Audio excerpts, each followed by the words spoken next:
Welcome, Summoner. Are you ready to embark on the journey to discover the strongest summoner within the Americas? SWC2019 will be in Los Angeles, California. This year, the rules have changed for SWC mode. When facing the opponent, players won't be able to pre-ban the same monster consecutively, so prepare for unpredictable matches and results. Now, let's talk about the journey these players will take to become America's strongest summoner. First, there will be an online qualification. The first trial will be online preliminaries, where 18 players from Season 8 and 9 will compete, but only 14 players will advance. Additionally, 2 skilled summoners from SWC 2018 will join the fight. A total of 16 summoners will compete fearlessly for the America's Cup. To be part of these elite players, I better step up my game. Next, let's go to where the real battles take place, the group stage. The returning players from 2018 and the winners of Season 8 and 9 will be split into 4 different groups, A, B, C, and D. Each group will then compete every Saturday, starting July 20th. Where 2 of the best summoners in each group will advance to the America's Cup, for a total of 8 summoners. And finally, on August 31st, 2019, the War of the Gods will begin. Total of 8 summoners will compete fearlessly for the America's Cup. The 2 summoners will be sent to Paris for the World Championship and have the chance to claim the title of becoming the best summoner in the world. Who will prevail and who will be defeated?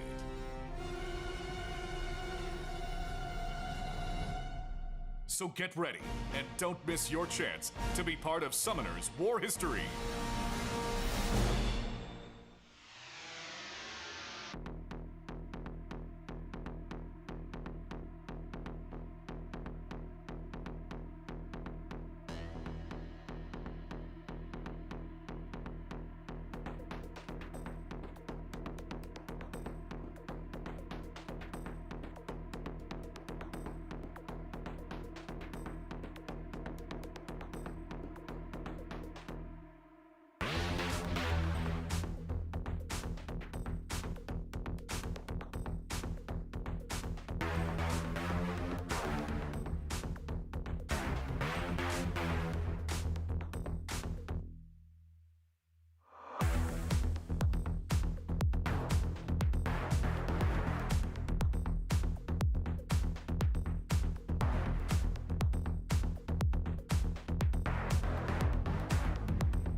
Hello everyone and welcome back to the SWC 2019 America's Cup Group Stage B. My name is Evan and I'm your host today, and I'm once again joined by Stoic and Make It a Bud. How are you guys? It's good to be back. Doing excellent. Good, glad to hear it. I am sick as a dog and doing my best to hide it, so excuse me if my brain and my mouth don't quite make the connection they should, but I've heard that the best medicine is reviewing tournament formats, so let's go ahead and take a look at the structure of today's tournament. We've got 4 players in a total of 5 matches today, and this is all to find the 2 people who will join Thompson and Dreams Joseph at the America's Cup on August 31st. That's right. We did a group stage last week, and today we have Group B. And we will have a group stage every Saturday leading up to America's Cup. And these players are all playing for the chance for $20,000 prize pool at the end of America's Cup, but also a $140,000 prize pool at the World Finals in Paris. And today's game mode will be that SWC World Championship 2019 mode featuring that pre-ban, but unlike the normal SWC mode, today's will have an opportunity in which you cannot pre-ban the same monster twice. So you will see a lot more L&D monsters. You will see Hathors today. Lots of diversity in the pick ban phase. Here's a quick look at the SWC group stages, but the column you're going to want to pay attention to is Group B. We've got Tree, as well as Trokamoo, JLN2, and FideoLopez here today. We've got another group every Saturday, same time, same place, so be sure to come right back here for all those matches you're looking forward to in the future. Starting off strong, we've got Tree, the RTA Season 9 legend, versus FideoLopez, as well as Trokamoo versus JLN2. This bracket does have a loser's bracket, and by the end, we'll have a high and low seed winner moving on to the America's Cup. We're starting off with Tree and FideoLopez today. Let's go ahead and get to know these players a little bit better through their player profiles. All right, so Stoic, what can you tell me about FideoLopez? Well, FideoLopez, we've seen before, really likes drafting the CR, really likes drafting Vanessa, Fran, but more importantly, he really likes drafting that light cowgirl, and that light cowgirl's really starting to show herself this season. We've seen it a lot, well, not too much, but we've seen it a good amount leading into Season 10. And Tree is the Season 9 legend. He does use Gani Hathor a lot with the Nephthys and the Artemis, very well known for having good runes, and as we've seen in the prelims, has 3 violent sets on his friend that he abuses regularly. So we see on this graph here, very strong in the draft, very good runes, very good player overall, very scary to face. And here's some data on these players from RTA Season 9. We've got their most picked, banned, and their most banned against monsters, meaning if that you happen to match against one of these players, then you're more than likely going to ban one of those 5 units. We've got Tree and FideoLopez ready in the first pick ban phase of Match 1, Round 1 of SWC 2019 Group Stage B. Stoic, Make It a Bud, take it away. That is correct. We've got Tree, we've got FideoLopez. We're starting off Group B with these 2 men right here. Pre-bans going out. Looks like FideoLopez does not want to play against the Dark Desert Queen, and Tree banning out his Fran. Very smart move by Tree, knowing that FideoLopez does not have Gani Hathor. Fran is very good against Gani Hathor, so Tree taking away one of those units that FideoLopez has to counter that. Ooh, Tree was very quick to steal that Vanessa away from him. This is a player pick that we see here, knowing that FideoLopez likes that Sierra Vanessa, but without both speed leads, Tree is just going to overrun him with speed. So we see that FideoLopez goes with his trademark Sierra and light cowgirl so early. That's right, and we've seen this light cowgirl. It's pretty fast. I'm curious how fast it's going to be up against Tree, but we can see Tree landing it or bringing in that Gani Hathor. Yeah, and we'll see how fast that light cowgirl is, but we know Tree has very fast runes, so likely this light cowgirl's not going to be fast enough.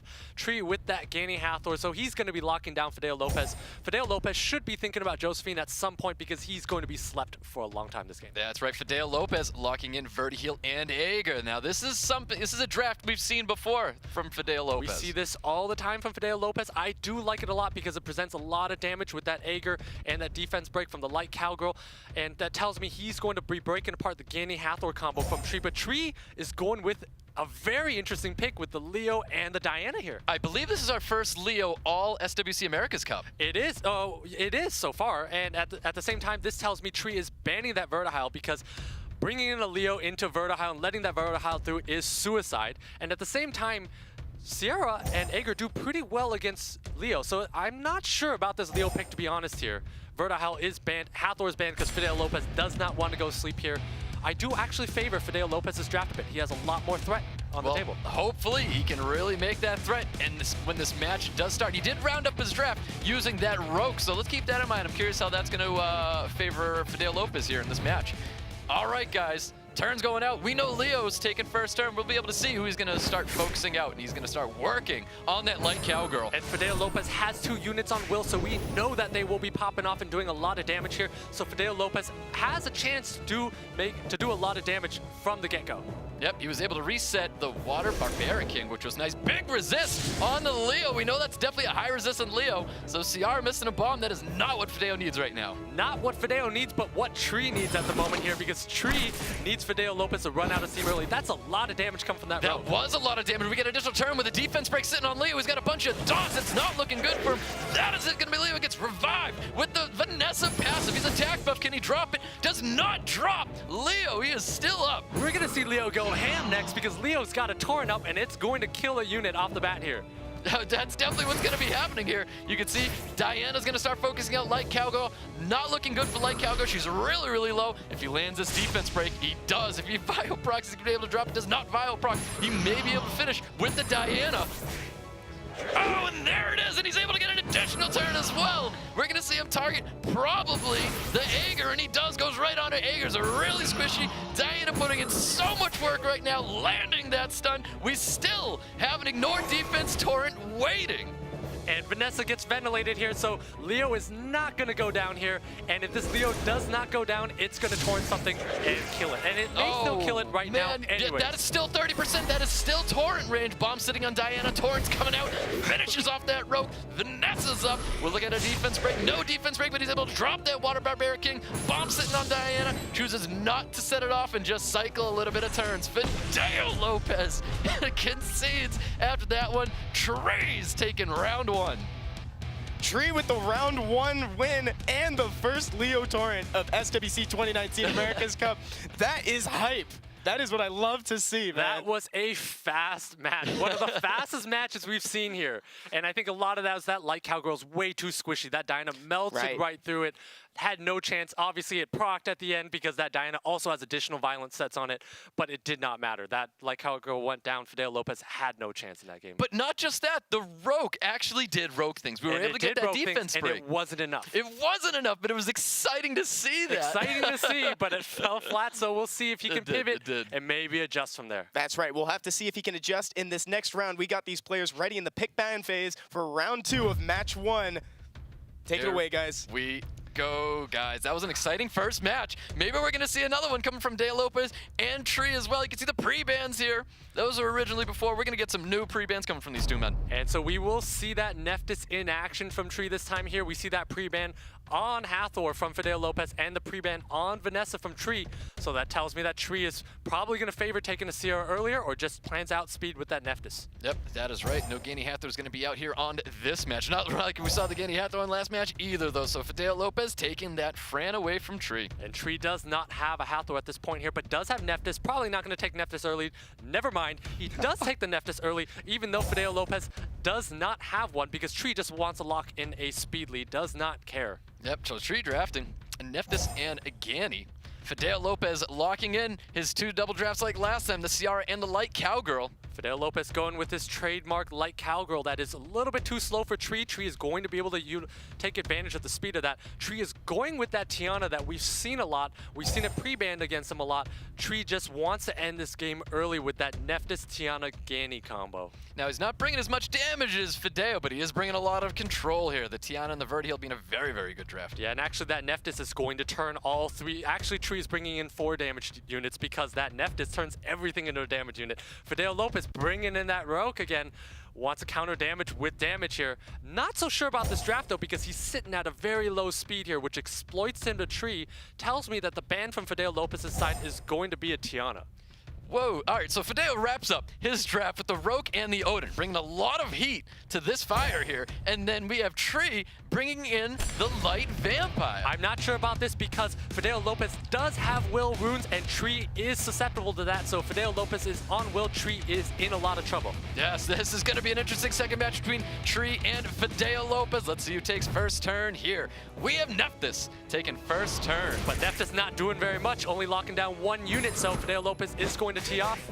Oh, whoa! So much damage coming from Light Vampire, dropping that Fran immediately. So the question is, FideoLopez needs to capitalize with 3 units to do enough damage. Can Rogue do Rogue things? We need to see that happen from FideoLopez. Or can Odin do some Odin things? Because we've got full attack and attack buff on this Odin. We're going to see a ton of damage coming from We him. might see this Rogue go down before it can do anything, because that Verd just took in another turn here, allowing that Julianne to move before that Odin. Oh, goes right on to Vertiheal. Vertiheal's way down in HP. Not sure that's going to hurt him too much. Yeah, and actually this Rogue is likely going to take one more turn here. So Odin here does not have any stacks, does not do enough here. This is going to be the end of Rogue. Oh, well, we're going to find out in a minute. He's definitely trying to focus out the Rogue. Gonna finish it off here with this Light Vampire, and he does so. Rogue is gone 2-4, not looking good for FideoLopez. Looking terrible for FideoLopez right now, down 2 monsters to 4 here. Unfortunate that Rogue just being burst through even though he had immunity on his team. But we have 5 stacks on Odin here. That's right, he was able to Vileproc and finish off the Vertiheal. Big ignore defense comes out, and Nephthys is gone, and it's quickly turned around. And at this point here, FideoLopez does have 3 stacks on Odin, but Odin is reset, did not get the attack bar on the Fran here, so this Odin... Oh, he was able to drop the Odin, and that's going to be it for FideoLopez, not having any more damage on the field. Oh, that is the end of that. Fran is not soloing this Julianne. You could not throw the game intentionally if you wanted to. That is it. That is it. Round 2 goes to Tree, finishing off FideoLopez.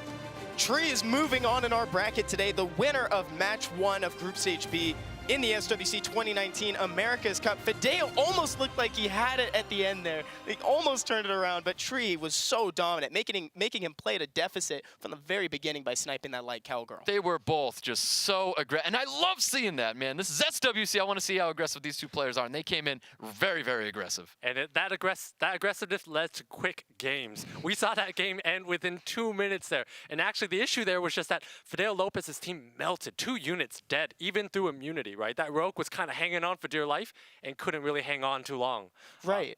And that Light Cowgirl was a liability, did not last very long. Really could have been any other unit in the draft and it would have done more, maybe a Wusa or something else, but it was a Light Cowgirl instead. Yeah, and that's the thing too. FideoLopez picked very similarly to how he did in the prelims, and Tree has likely been thinking about this since then. I think that put him at a disadvantage from the beginning. Tree is definitely, because you notice in that pre-ban, he is pre-banning Franz and taking Gani Hathors. He knows he has free reign to take the Gani Hathor, so he's abusing it very liberally and very well here. So basically his whole draft revolves around him knowing that he gets Gani Hathor, and FideoLopez really has a tough time countering that. Right, that free draft means everything. He picked it early just to see what FideoLopez was going to do, and then he saw that he picked very similarly to the prelims. Yeah, exactly. Maybe if he had removed that Light Cowgirl, stepped back from what he normally likes to draft, and brought on something to make his team just a little bit safer. And I think that's what he really needed, was that little bit of saving grace if something does go wrong, and things went wrong. Because in both games, we saw that the Light Cowgirl was a punching bag, right? Yep. But as a punching bag, it wasn't a very good punching bag. It was kind of a very squishy punching bag, which is not a very good one. So if you're going to bring something like that,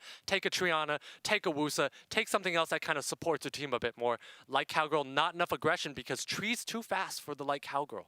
Right, and that's where those stats, those Nat 3 stats really come into play. You need something that can also act as a damage sponge while benefiting your team. So maybe it would have helped if FideoLopez has taken a step back from that Light Cowgirl, even though we love to see it. And Nat 3 stats, but also slightly or significantly lower speeds, I should say. Yeah, that's true. Because if he was faster than, if FideoLopez had a faster Light Cowgirl than Tree's units, that's totally a different story, because now you're controlling one of Gani Hathor, you're able to apply the aggression, but he brought in a Light Cowgirl that was way too slow for the situation and way too squishy to be a tank, so it didn't quite work out in his favor. That's right. Next up, we've got Trokamoo versus JLN2. Let's go ahead and take a look at these players in their player profiles.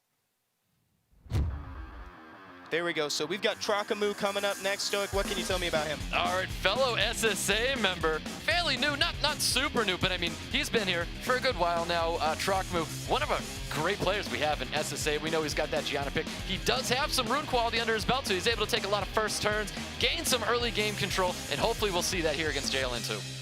And JLN2 is a unit, is a player we saw in the prelims, does have that Ragdoll as we see, and uses Vertiheal. Lot of aggression from Gani. Ragdoll being a very overtuned unit, very powerful, lots of impact on the board. Look to see that pre-ban a lot, or he's going to abuse it all game today. And here's some of that data that was gathered during RTA Season 9, the most picked, most banned monsters, and the most banned against. But we've got Trokamoo and JLN2 waiting in that pick ban phase already. Stoic, make it a bud, take it away. Here we go, guys. We got Trokamoo, we got JLN2. Round one between these two men. I would love to see Trokamoo take this one for swag. And I would just like to see a lot of violent procs back and forth. So we'll see what happens. And here we notice that Trokamoo does have first pick, but both players I expect to pre-ban the L&D units from each side here. But Trokamoo will likely take the Hathor if that is not pre-banned. So they're kind of going through their options, thinking about who has that first pick, second two counter picks, what they should pre-ban in given phases. Yep, definitely. We probably are going to be seeing LD units getting pre-banned, yeah. Yeah, because JLN2 does not have a Gianna. Trokamoo does have that Gianna. JLN2 does have that Ragdoll. Both units very powerful, slightly overtuned.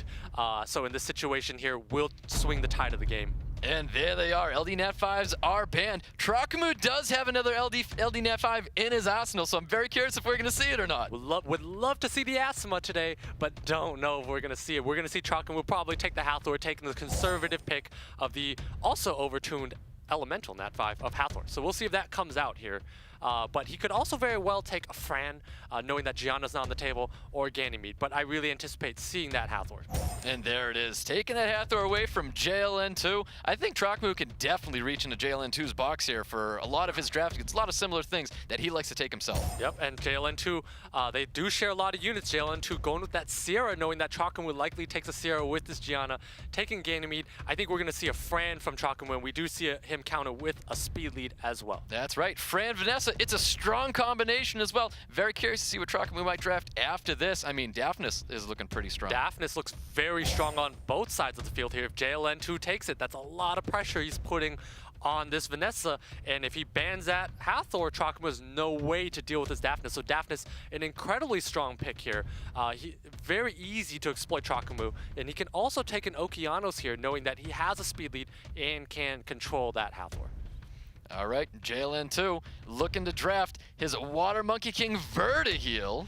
Interesting choice here, going for more aggression here and going for turn cycling, but does leave him open to the control of Trokamoo. And if Trokamoo does decide that he wants to blow up JLN2's team off the bat, he can go with the Daphnis. Does not, though.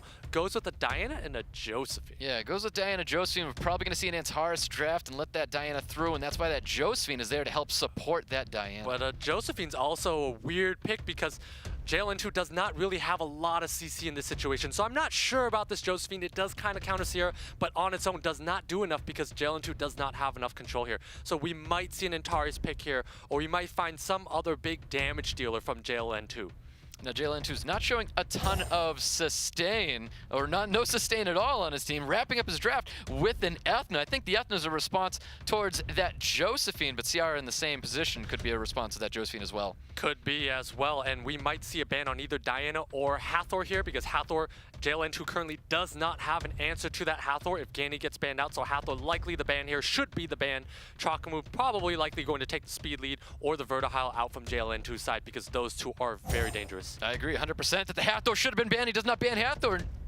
He bans out the Diana, and you can see the Ciara's banned out on JLN2's side. Very interesting draft. Clearly, JLN2 does not think Trokamoo has enough damage. Can Trokamoo punish JLN2 by sniping out a unit? That's what he needs to do. We'll see if it happens in this game here. Yep, Trokamoo needs early game control. Let's see if he gets that on JLN2, or JLN2 can out-damage him. Fran's taking first arm. We're looking at immunity and attack buffs going up.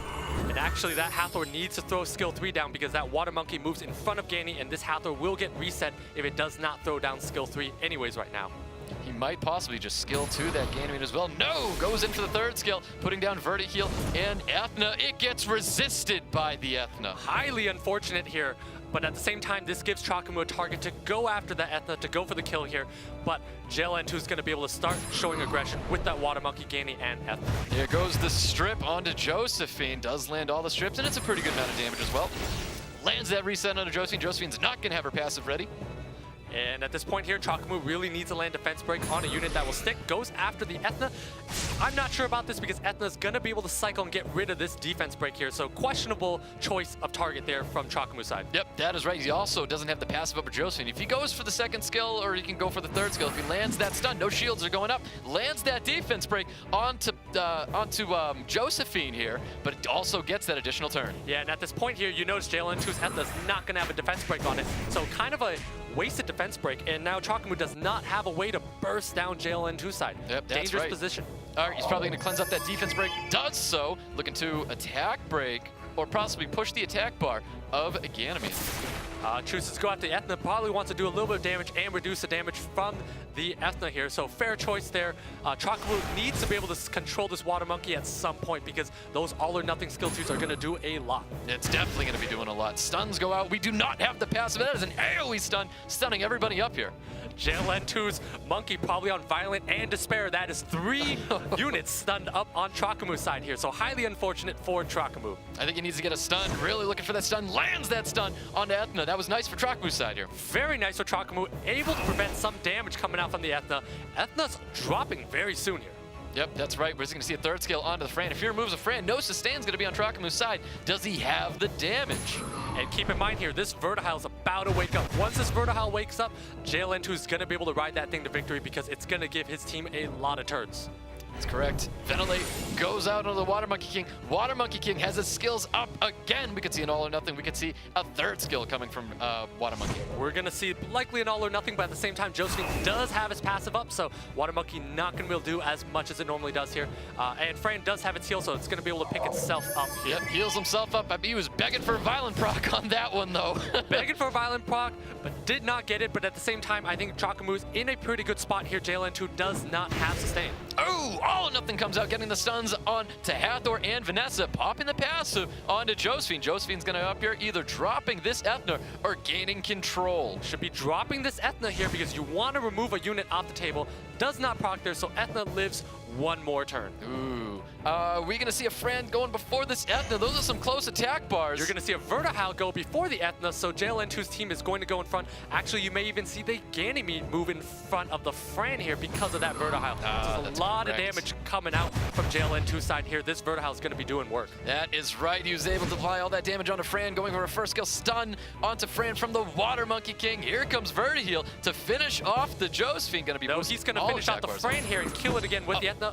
Chooses not to, lets the Fran live. That Ethna could have come in with skill 2 and skill 3 to kill the Fran, but decides he does not want to take the kill here. Yep, that is correct. That is correct. Ethna coming in with a second skill, boosting up some attack bar, able to finish off Fran. Fran gets revived back with the passive. We have a third skill coming up. We got heals up, looking a little better for Trokamoo here. So JLN2 decides he wants to let the Fran revive and heal the entire team rather than snipe the kill. Is going to get punished for it at the moment because now Trokamoo is in a commanding position here. That's right, dropping the Ethna with Hathor. Hathor does not have that third skill up just yet. We're gonna see a third skill coming on to Josephine. Josephine still stayed strong with that defense break. I do like the decision to switch to that Josephine because that Vanessa passive is popped, but at this point here, JLN2 needs to have 3 violent sets on this Vertihile to have a chance to win because he is so far behind right now. Lands the provoke on the Water Monkey King. He really needed that. Water Monkey King was bringing so much damage towards Trokamoo, and he was able to get that provoke, giving a little bit of control. Yeah, at the same time, Trokamoo has 2 turn immunity up on 2 units, so this Ganymede Sealed Magic not doing as much as it normally would. No, not at all. Got the reset onto Hathor. Josephine landing that stun on the Water Monkey King and Vertihile as well. Josephine putting in work. He's probably going to continue focusing out this Water Monkey King. Definitely needs to take out the Water Monkey King or the Vertihile is a fair option here. Decides to go for the stun on the Ganymede. Does not get it, but I think he needs to focus this Vertihile here because that is a unit that's allowing JLN2 to cycle turns, and it's highly dangerous. And if it's on 2 violent sets, can bring JLN2 back into the game. Yep, that's right. Big heal going onto that Josephine. Really needed that. Landing that defense break onto Vertihile. I think that's going to be his new target. I think he has to keep focusing that Vertihile with that defense break. I think this Vertihile's going down really soon here. It's got defense break. It's less than half health. It's going to go down soon here. JLN2 has 3 units moving in front of this Vertihile. That was a very nice choice to apply that glancing onto Josephine. But, I mean, you could see how low this Vertihile's looking right now. He can cleanse that right up if he really wanted to. He's just going to go for the kill here. Take the kill the unit, get it off the field here, and Water Monkey does proc here. Goes to the all or nothing. Shields are back up. It is not looking good for JLN2. Looking terrible for JLN2, but looking great for Trokamoo. Trokamoo in a commanding position. JLN2 could not lose this game, or could not win this game, even if Trokamoo tried to give it away at this point. It's very, very hard for him. He's going to keep focusing out Water Monkey King. Water Monkey King under the control of that Provoke. He does have skills up now. Nice stun going on to the Josephine. It's a nice stun, but at the same time, this Water Monkey's got maybe 2,000 HP left. Even this Fran could take it out in one shot. This game is pretty over at this point. Well, JLN2 definitely going to be taking his time trying to figure out what he wants to draft for our next match. No reason to ventilate. I would continue first killing either the Fran or went for the glancing onto Vanessa. Yeah, and at this point here, JLN2 content just to let the timer run out. Really take his time to think about how he could have played better. Maybe he could have taken out that Fran earlier, or maybe he could have drafted a little differently to put himself in a position to take the game. Yep, correct. Man, Fran, Vio procking every match in all of our tours. Fran has just been insane with the amount of violent proc she's been able to pull because off. it's a Nat 3 unit, so maybe Violent has an extra effect on these Nat 3s apparently, or something like that. But so far, JLN2, again, not quitting out, taking his time here. Yep, definitely took his time there. Trokamoo's taking round 1 against JLN2. Trokamoo with the first win in the first round of match 2 of the group stage B. JLN2 didn't actually bring any support into the match. Trokamoo was way more geared for the late game. But JLN2 also had early game control, though, and then he just lost track of it. Bad decisions. And at the same time, JLN2 brought a very aggressive comp here. So when you bring this very aggressive comp, the idea is to isolate and take out a unit as fast as possible. You saw he had the opportunity to take out that Fran through the Vanessa passive, but decided not to take that chance at down the Fran, thinking that Etham might not have had the ability to take out that Fran. And I think that's what cost him the game there. Ultimately got punished for that. We'll see if he can adjust in this next round. We got the players sitting in the pick ban phase. Stoic, make it a bud, take it away. Let's go, guys. We got round 2, Trokamoo, JLN2. You can see the previous bans here. If Trokamoo wins this one, he's going to move forward. If JLN2 loses this one, he's going to get bumped down to that loser bracket with FideoLopez. And what's exciting about this match is we will see 2 very overtuned monsters come into play. That Gianna and Ragdoll will be present in this draft here. I guarantee it. I am excited to see this here. So we notice here that JLN2 will have that first pick. So we'll see if there's a Hathor Gani type of pre-ban between the 2 players. I think they're definitely going to have to split the Gani Hathor. Then next question is who's going to get the Ciara, because I could definitely see Trokamoo trying to steal that Ciara to get the Ciara Gianna. I agree with you. I definitely see that it's a key unit in his lineup because he does have that Gianna. That Ciara also lays bombs and detonates. It's a lot of threat coming out from Trokamoo's side here. So I think there's going to be a little bit of battle for that unit, but both players really taking their time to lock in that pre-ban, deciding how they're going to split Gani Hathor or play around it. Trokamoo banning out a Ciara, something that he could have drafted himself, bans out the Ciara and does not let him have it. I am not sure about this, but maybe he was very threatened by JLN2's Ciara and did not want to fight one.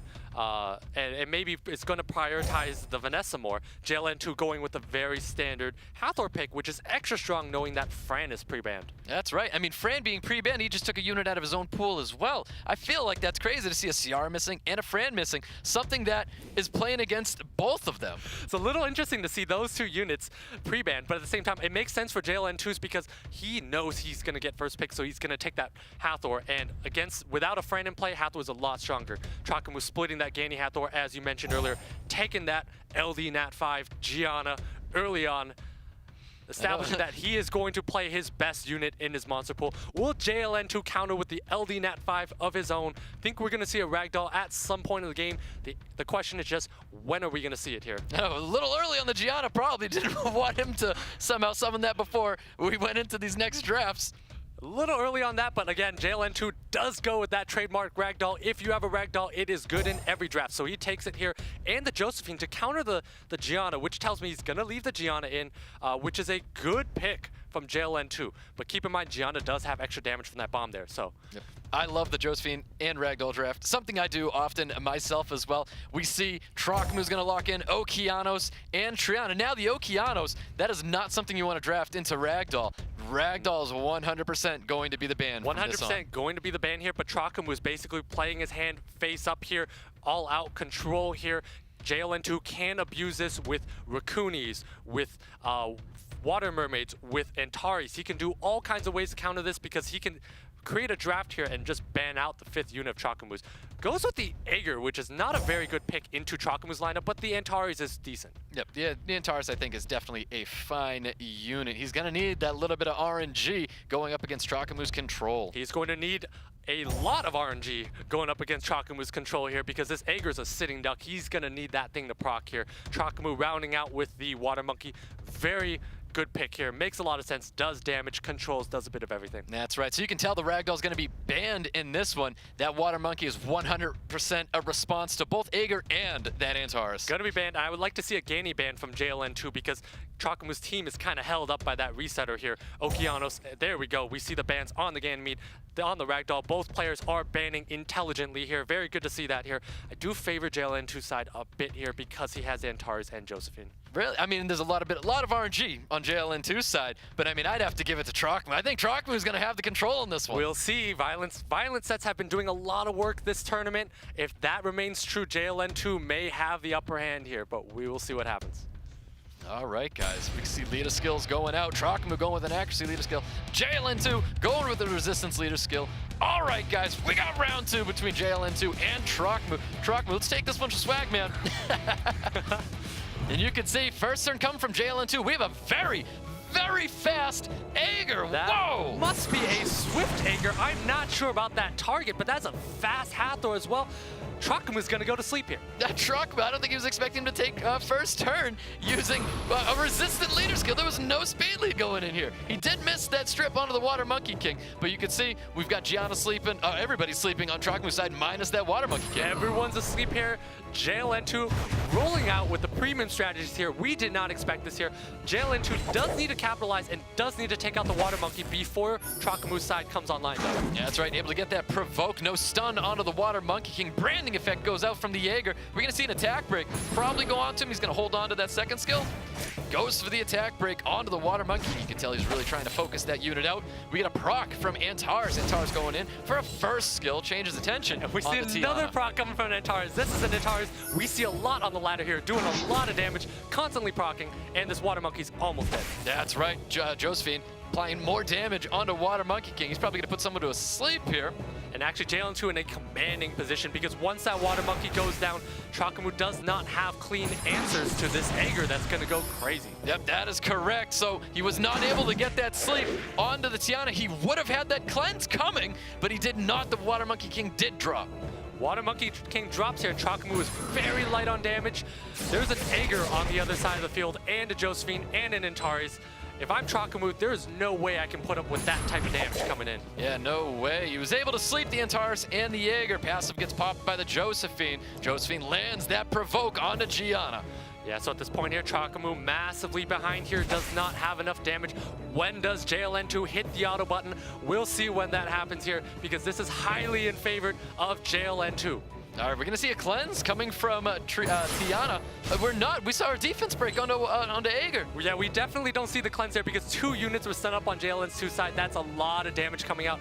When units are stunned, their CDs also do not cycle. So that is very threatening. It definitely does not want to cleanse the whole team there. Gotcha, looking for an attack break onto Gianna. Does not land the attack break. He needs to get a stun here. Can he land this stun coming from Josephine? And Trokamoo also does not have any sustain here, and with limited damage, this really looks challenging for him to come back. Most definitely. So we've got a lot of dots, well, 2 dots sitting on Gianna right now. Gianna's not looking too good. And Tiana also does a lot less damage on skill 2 with a slow debuff on it, so that's why he's holding off on that. Trying to defense break, but does not get it because Tiana only has a 50% chance and does not make it happen today. Correct. Bomb's going out onto Josephine. Lands that bomb. And this Gianna's almost down here. I don't see Trokamoo's Gianna being able to survive. Antares finally gets another proc. That's going to finish off the team. Man, that definitely finishes off the team. Antares drops the Gianna. No despair stuns go out. Not looking good at all for Trokamoo. Not looking good for Trokamoo, but looking great for JLN2. JLN2 still taking his time to figure out how he wants to approach the next game here, even though this is over. Yep, that's right. Goes for the AoE sleep. Misses it onto the Okeanos. Not going to hurt him too much. He's going to finish off Okeanos with the Antares, the Jaeger. And at this point here, Trokamoo just decides that's over. That's going to be it. That's not it, because Trokamoo does have a win. We're going to get a third match coming from Trokamoo and JLN2. JLN2 evens it up. He put a win on the table. I'm proud of him. He made it happen, and now we get to see a round 3 of match 2. Trokamoo wasn't expecting JLN2 to be that fast. Not at all here. You saw a Hathor, not just the Aegir. Aegir is very fast. That was a big surprise. But more importantly, that Hathor outsped Tiana, Okeanos, and Gianna, and none of them were on Will. That was the problem there. If they were on Will, Trokamoo wins that game. But they were not on Will, so his team went to sleep, and he basically lost the game from the get-go. Exactly. All right, guys, we've got round 3 between JLN2 and Trokamoo coming up right now. Those players are in the pick ban phase. Guys, have some fun with it. Here we go, guys. Round 3, Trokamoo, JLN2. Let's learn from our mistakes, guy. Come on. Let's just see some good games here. Good violent procs, good action. Let's see some high-quality damage coming out here. We will not see LDs, though, in this game. They pre-banned them in the first game. We will not see those things being pre-banned, or we will see them pre-banned again this third game. All right. Pre-bans before, Ciara and Fran. We're going to see some new pre-bans, probably those LD units again. Even though JLN2 did a very, very good job at controlling that Gianna and not making it a big threat at all, he may still pre-ban it coming up here. He just wants to be fair here. If he can't use his LD unit, Trokamoo can't use his LD unit as well either. Trokamoo does have first pick, so we're likely going to see that Hathor coming out of Trokamoo first, and then JLN2 responding with a Gani, some way to split up that Gani Hathor combo here. Here we go, guys. Pre-bans, just like we said. Doc units are going out. Ragdoll's pre-banned, and the Gianna is pre-banned. Very standard pre-bans as we saw from the first game here. So we'll see that Trokamoo is likely going to lay down that Hathor. Hathor being very strong elemental unit with a lot of utility on all 3 skills. But just as a strong unit as well, the Josephine has been amazing throughout the tournament. So we're going to see a Josephine draft coming from JLN2. Josephine has been incredible, and it's interesting to note, JLN2 goes with the same draft in the first game, Gani and Ciara. And Ciara, yes. Taking away that speed lead from Trokamoo. I have not seen a Vanessa come out of Trokamoo yet. There's a chance maybe he doesn't have in his box. I would love to see him counter the speed lead. That is not a Fran, but more likely a Vanessa. But Fran is also a great pick in this situation. Do we see either a Daphnis? Well, we see the Josephine, which is an interesting early pick here, even though JLN2 has not provided a lot of control. Yep, not just yet. But I mean, Josephine, Fran, it's a strong combination together. But if JLN2 isn't going to bring a ton of stuns to the table, that Josephine's really not going to get used up. Yeah, I'm not sure about that Josephine pick here. JLN2 can abuse by taking a Daphnis to deal with the Fran here, taking an Okeanos to reset the Hathor, or just go straight damage with Dianas and other units like Vertihile. We'll see which path he takes. Oh, goes Water Monkey King and Amelia. I mean, it's looking a little better for Josephine on Trokamoo's side. Very weird pick of the Water Monkey King. Water Monkey King not really doing great against Josephine, and also not doing very much against Hathor either. So very questionable pick of the Water Monkey King. Maybe wants to play friendly in here and whatnot, and goes with the Amelia, telling me he's leaving the Hathor in play. I have a feeling JLN2 did not know Trokamoo had the Water Lightning Emperor in his box. This is a new unit for Trokamoo. And congratulations, Trokamoo. That Bulwark is going to be doing a lot of work here, leaving JLN2 in a weird spot with this Amelia. JLN2 really taking his time to figure out what he wants to do here. I would like to see some sort of a Verd or Daphnis or one more damage dealer. Ethna works great as well here, so great pick by JLN2. But if I'm Trokamoo here, I'm definitely not banning either of the water units here. Diana's a great pick, actually. I think JLN2 should probably be thinking about banning that.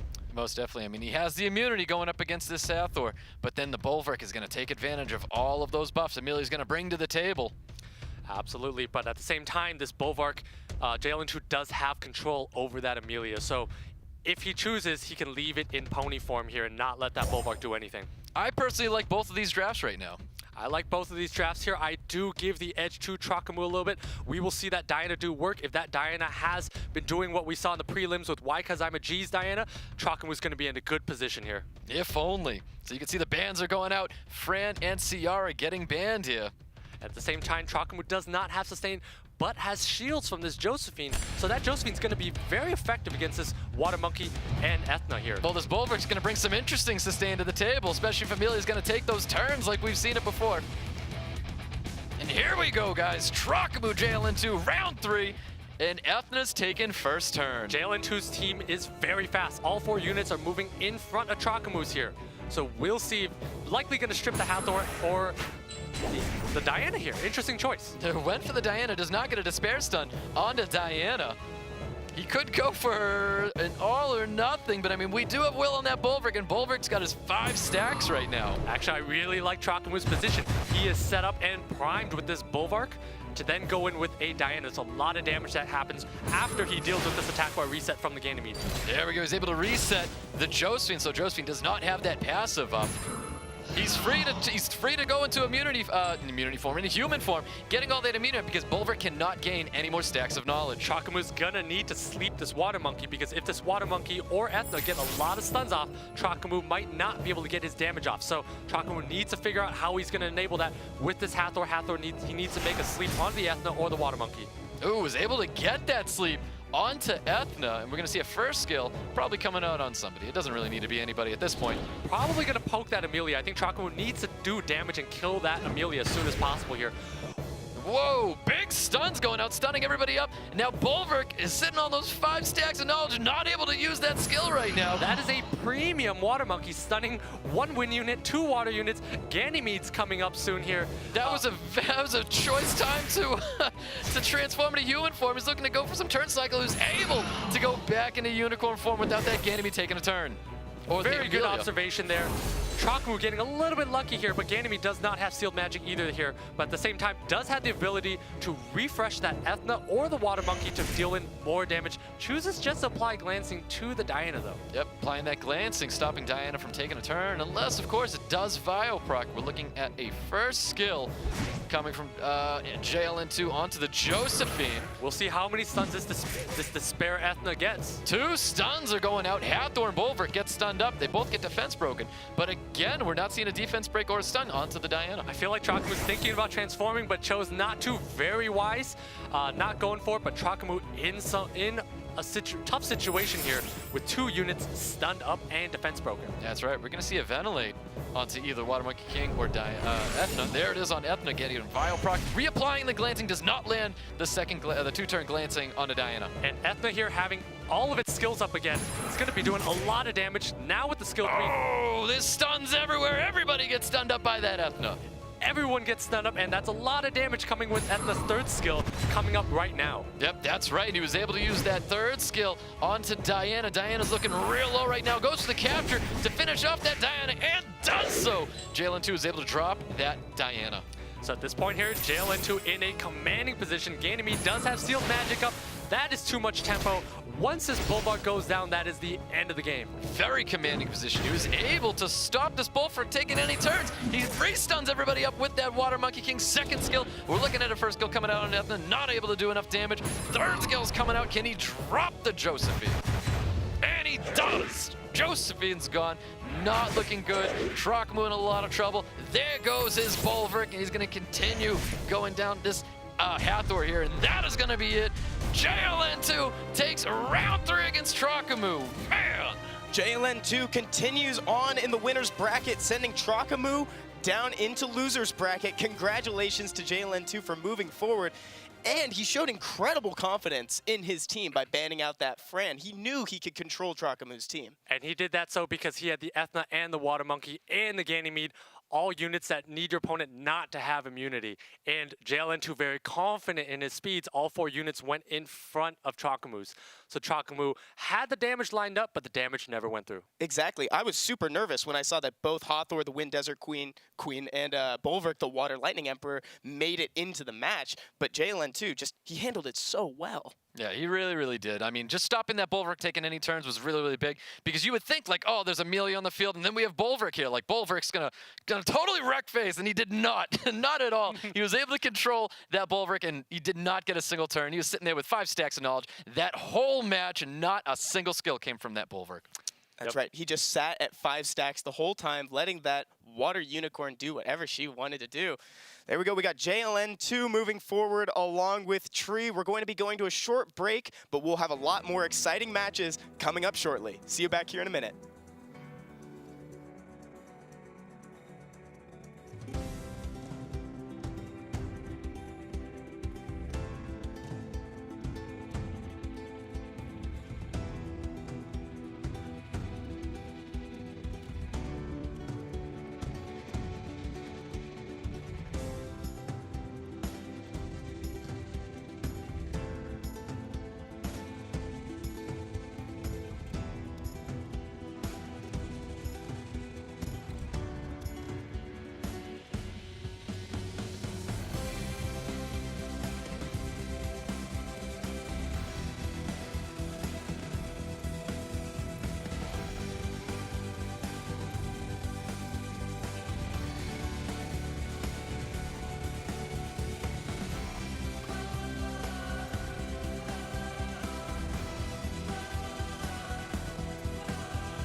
Are you ready to embark on the journey to discover the strongest summoner within the Americas?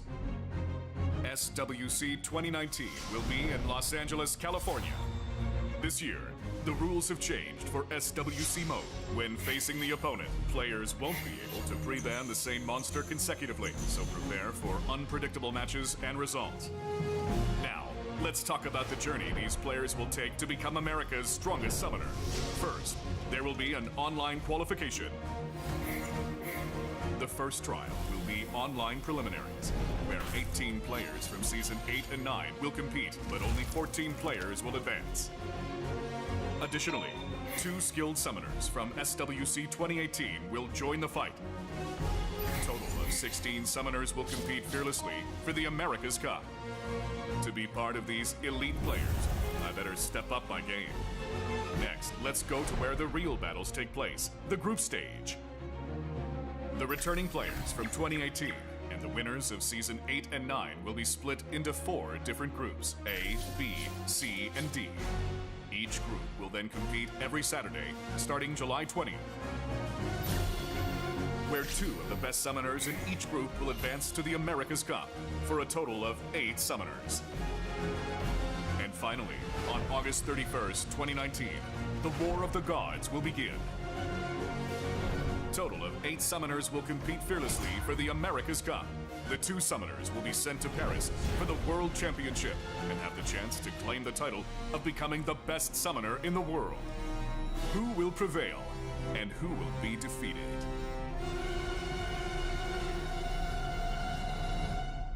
So get ready and don't miss your chance to be part of Summoner's War History.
Hello everyone and welcome back to the SWC 2019 America's Cup Group Stage B. I'm Evan and I'm still your host along with Stoic and Make It a Bud. That's right. Hello. Guys, we've seen Tree and JLN2 move on into winner's bracket. We're going to be seeing more from them shortly. Let's go ahead and look at their player profiles.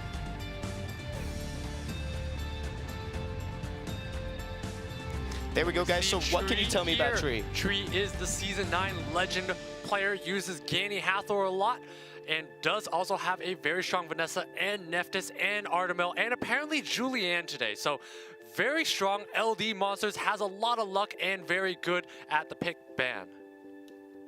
And then we have JLN2 here. Now, call me salty, but he's drafting really well. He's getting really lucky. JLN2, after that last match, congratulations. We've got a great match coming ahead of us, and we can see that his luck meter is going to move up just a little bit with JLN2. But big congratulations to that man. Here we go. I can't wait for this match. That congratulations sounds a little forced, right? After he saw a commanding win against Trokamoo, he did a great job controlling his team in the midst of a Hathor and a Bulwark. JLN2 was undaunted, confident in his team. We have Tree and JLN2 sitting in the pick ban phase of round 1 of winners match 1. Guys, go ahead and take it. Here we go, guys. We got Tree, we got JLN2 going for their round, group 2. For their round 1. And Tree pre-bans that Ragdoll, Ragdoll being a very strong light and dark monster. Triple S tier, and Tree decides he does not want to deal with it in games 1 and likely game 3 if should occur. JLN2 takes out that Nephthys because it is a very strong unit.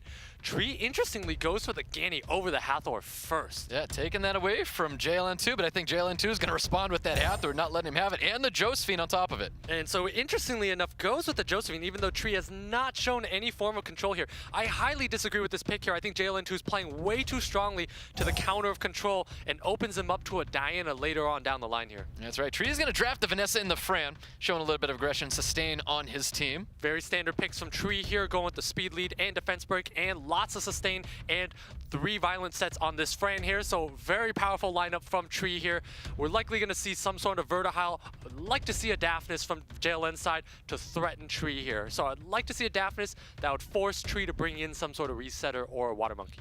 And the Ciara gets drafted. Vertical Ciara for his second draft on the JLN2 side into Tree. Interesting pick here. Tree going with a really cool unit. I have not seen a Rika before here. Rika is very all-in of a unit, but at the same time, JLN2 does not have immunity. So I like this Rika flash here. Hopefully he sinks it in, goes with the Aegir. Standard picks here tells me he's likely going to be banning Sierra if he goes with the Aegir here. But he pulls it back, teases us a bit, and goes with another LED monster. He's bringing out the Yada. All right, JLN2, man, he's got a lot to worry about. You see in that Rika, now he has to mentally prepare himself, possibly change this last draft to letting the Rika through. And then Tree goes and throws the Yada at him. And now JLN2 has to worry about another unit that he's got to counter that he was not prepared for. Clearly, if he locks in this Juno, we're seeing a ban on the Yada, and he's prepared for this this Rika. Yeah, and so that's actually, I love this Juno pick by JLN2 here, because Juno also counters this Rika and the Fran, because Fran can't throw up its shields with the Juno active. So great calls on the bans there, Stoic. We see that Artemel pre-ban, too strong of an LD monster, also overtuned as well. We see that ban on the Juno. Tree's gonna do a lot of work with this Rika here and the Ganny to ventilate it. Yep, definitely is. JLN2's got his work cut out for him for this first match going up against Tree. Here we go, guys. Round 1 between the two. We can see Ganymede taking first turn. And JLN2 is not on will runes. He is asking to basically be controlled from the beginning of this game here. Don't know why he did that, but Tree is going to be in a commanding spot once this Rika goes off here. That's right, the reset on the Hathor. Hathor's got no skills up. Josephine's got shields coming from those stuns from Rika. A bunch of dots going on the field. And at the same time, Tree does have immunity up on all the units, so this Sierra's going to do absolutely nothing. At the same time, though, Vanessa is stripped off, though, but does miss the bomb. Gets resisted. No bomb gets landed on Hathor, on Vanessa. Unfortunate, but even if a bomb did land, Tree does have that Fran to pick it right back up, so not a big deal here. That Rika's just going to lay in more dots once this Ganny ventilates it. May choose to save that ventilate because Rika still has skill 2, though. Correct. We've got another first skill coming from Ciara. This is a very fast Ciara, by the way. The Ciara does need to proc a lot here to lay bombs because there is a very narrow opportunity and he needs to get this Vanessa down as soon as possible. That's right. We got an attack break sitting on Ciara. We have Vanessa throwing an attack break. Hathor throwing an attack break onto Vanessa. No stun goes on to Vanessa. Are we going to see a second skill? Can he shut everybody down? We will see a second skill here. Josephine does have passive, but passive is down again. It needs to proc here to keep this passive up. Otherwise, JLN2 is in trouble. He was able to score that stun onto Ciara and Hathor. Now these dots, you're going to see these dots coming into play in just a little bit. Can he land that defense break onto Vertihill? And he does Vile proc as well. Cracks that shield, removing that off Vertihill. Does not get a revenge from this Vertihile, so a little unlucky from JLN2. 2 shots does not get the revenge counterattack here, Tree is going to have a full set of skills on this Rika. That's right. Nice heal going on to Vanessa. He was able to land that provoke onto Rika, but does not stun him throughout those revenges. And Tree's luck meter is not working right now because Gani does not proc and neither does Rika. So JLN2 actually has a lot of tempo and actually could get a lot of skills and damage off right now. That's right. He's going to boost up some attack bars here. We got a bomb coming from Ciara and does not get resisted going on to Fran. We've got a bomb on him. Sets it off, stuns up this Fran. That might become a new target. And I think Fran, JLN2 is going to try to control this Rika as long as possible here. And that Vert is going to enable JLN2 to do a lot, but at the same time, Tree does have that full attack bar reset. That's right. Lands that attack break onto Fran. We're not going to see a big heal. The immunity is up. Lands that reset again onto Hathor, trying to keep that skill back. And Tree very wisely chooses not to attack the Vertihile with the Fran here, does not want the chance of being countered. Oh, but finishes off that Vertihile with the Vanessa. We're looking at a 4-3 right now. Can he land glancing? He does land glancing to stop the crit rate Ciara. And that crit rate Ciara does not do enough damage with that attack break on. It's gonna need a proc a lot of times and land every single bomb. Highly unlucky given that luck meter of Tree. Yep, big stun going on to Rika, so Rika's not gonna have a turn right now. We've got a bomb coming from Ciara. Can he land it? It's gonna need a land, gonna need to throw it on either Rika or the Vanessa here. Chooses to throw it on Rika as an anti-RNG, but needs to get this Fran down here. Goes turn cycle a little bit, does not get the additional turn. We've got a cleanse coming from Fran. If he viral procs with this Fran like we've seen in the past, he will get the immunity back up. I think he went for a gamble, chose not to cleanse, and he gets a viral proc. He's able to get that bomb off of Rika. Not looking good for JLN2. Timely viral proc. Can we see Tree's luck meter go to 6? We don't know yet, but at the same time, this Ciara is a sitting duck here. If this Vanessa can proc, that is the end of Ciara. Yeah, lands that glancing on the Ciara. Ciara can't boost up that attack bar with glancing. Able to apply more damage on the Fran, landing that provoke onto Rika. No return stun, goes out. Very good patience by JLN2 going after the Rika here over the Fran and getting the kill. I like that tenacity here, but unfortunately, JLN2 does not proc. You can see he's starting to focus out. Ciara really wants to drop that unit, able to get a Vile proc as well. Can he finish up? Ciara just go for a heal. He went for the heal instead. And this is the same Fran we've seen in the prelims, taking additional turn over additional turn here, getting so many more heals off. It's very tough for JLN2 to be able to combat this. Ooh, he nailed the strip on the strip onto Vanessa. Another bomb gets resisted by Vanessa again. Too many resists coming out. I think I've counted 3 bomb resists, 2 to 3 bomb resists here. That is a lot of missed stuns on from JLN2. Very detrimental. Oh, was able to finish off the CR. It's 2-4, not looking good on JLN2's side right now. He needs a ton of stuns to gain some sort of control, and he is getting the stuns right now. But at the same time, Tree does have Sealed Magic coming from Ganymede, so that is pretty over, and he's got a Rika. Is Tree going to disrespect with the auto button? We will see here. It is very over at this point. There's the passive getting popped by Josephine, landing that stun on Rika. JLN2 does not have a way to come back in here. Does need this Josephine to proc as many times as possible to have a minor chance, but it is looking grim here. Man, look at him trying to really take this match to the length. The ventilate onto Vanessa's passive so that if he does kill another unit, he can still get that revive again. Yeah, Tree just playing it safe here, wanting to keep his units alive. 4 units with sustain are gonna wear down 2. JLN2 is about to lose his Hathor here. It looks tough for JLN2. He should be thinking about the next game at this point. Most definitely he is. Now, you could say he was able to finish off that Hathor. Fran may get dropped here, but we do have that Vanessa passive that's going to revive Fran right back up, and there it is. So at this point here, JLN2 is thinking about his next game or struggling to find the quit button.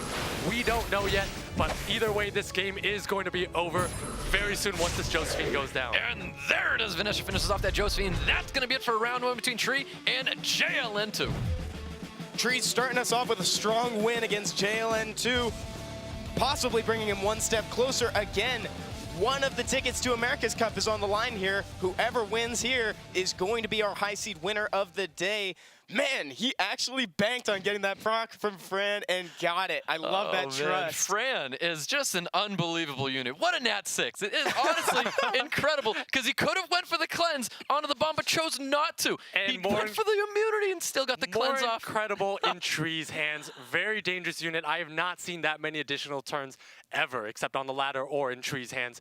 That is incredible there. And obviously we saw that Rika and that Ganymede doing work. Just totally CCing JLN2's team and providing a lot of damage with dots. Ganymede and Rika work so well together. That Ventilate combo is amazing. We've got these players in the pick ban phase of round 2. Let's go ahead and see if JLN2 has what it takes to adjust. Here we go, guys. We got round 2, Tree, JLN2. JLN2 looking to at least take one match from Tree. Nobody wants to get 2-0'd here. And here we go. Vanessa Fran are the new pre-bans this match. You know what I'm excited about? We're going to see LD units, the most overtuned units in the game. We will see Nephthys, we will see Ragdoll here. We have Fran pre-ban from Tree's side, so Tree likely thinking a lot of Hathor Ganny here. JLN2 might want to take that Hathor first, so Tree does not have it. The pre-ban on the Vanessa. We could possibly see an Oberon coming from Tree's side as well. We will, but we definitely see a Tiana coming out from Tree here because knowing that he has a Nephthys and a Ganymede, he definitely wants to set up that Nephthys or Ganny with that Tiana. Tiana becomes a force ban from JLN2 if Tree decides to lay it down. JLN2 drafting Josephine and Ciara. Good picks here. Good pick on that Ciara, knowing that Vanessa is pre-banned, so there's not, well, there's a Nephthys speed lead that not many people have, but at the same time, there's not another speed lead for Tree to rely on. Goes with the Wusa instead, which is a great pick. Means we're likely not going to see a Tiana out in the field here. But Wusa's a great pick.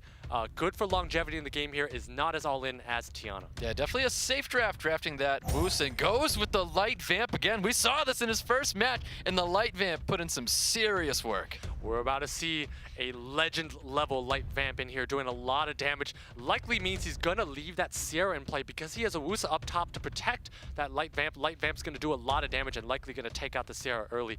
JLN2 really needs to think about how he's going to counter this. Probably leaning towards, I would love to see a Daphnis to snipe out a Ganny or Nephthys, but we're probably not going to see that from his side here. We may see some immunity coming from him because he needs something to handle that Nephthys and the... And we saw the timer run out, so he decides to go with the farming unit of Lapis and the second awakened, also farming unit of Rauk here. Tree going with the second speed lead here. Samath actually quite good against Lapis and Rauk because of the intense damage here. Snap pick from Tree. It's almost like he expected JLN2 to pick those two units. Bans go out, Woos and Ciara's gone, and I can tell you what, all the new players in this game are extremely excited to see their #1 draft Lapis in here in SWC. This is exciting. I really hope it has runes. I hope it has runes and I hope it works, but I don't think it's gonna work. We'll see what happens. It's his best runed unit, watch. Let's bring it home, guys. Come on, JLN2. I've never rooted for you so hard before with this Lapis. We can see the Lapis doesn't have much for attack bar. Really wondering where And JLN2 again not believing in will runes on any of his units. That's going to be punished here. One unit's going to drop right now. This Julianne is a legend Julianne. Oh, Roke goes down. Shields go up. Not sure that's going to be enough to save him. He's going to need a provoke here. Yeah, and Tree could hit the auto button from turn 1 if he so desired, but I think he's going to show his opponent a little bit more respect than to do that. That Lapis does have runes on it.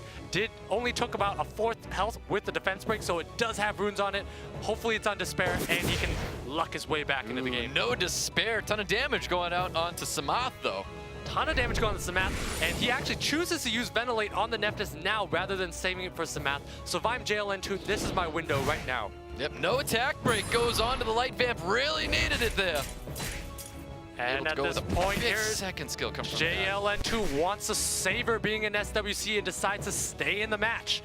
So he's still going to hang it out here, not getting stuns with this Josephine. Yep, Ganymede was able to finish off that Lapis. Disappointed to see that unit go already. And I would like to see the Samath wipe out JLN2 team off the bat, showing him where that quit button is. If he can't find it, Samath will show him where it is, because at this point, it is over. There is no chance that JLN2 can come back. Still no attack break going on the Light Vamp. Light Vamp hitting hard, finishes off that Josephine. This is going to be it for JLN2. Stays in the match. We're going to see no glancing gets applied. He's going to continue facing down this Hathor. Yeah, JLN2 here, maybe not realizing he's not going to play a Tree in today no matter what, but decides to stick it out with the Hathor, maybe resetting himself and letting him kind of cool down after picking a Lapis and a Rauk into this. I'll tell you what, that Lapis was excited. I don't know what you guys think, but man, to see Lapis in SWC, one of those first 4-star units you start this game off with, and there it was. Very exciting to see 2v4s, clearly, so I'd love to see Lapis in the game. Tree 2-0s, JLN2. JLN2 is going to bump down with Trokamoo. We're going to see those two go at it, but congratulations to Tree moving forward. There we go. Tree with the 2-0 against JLN2.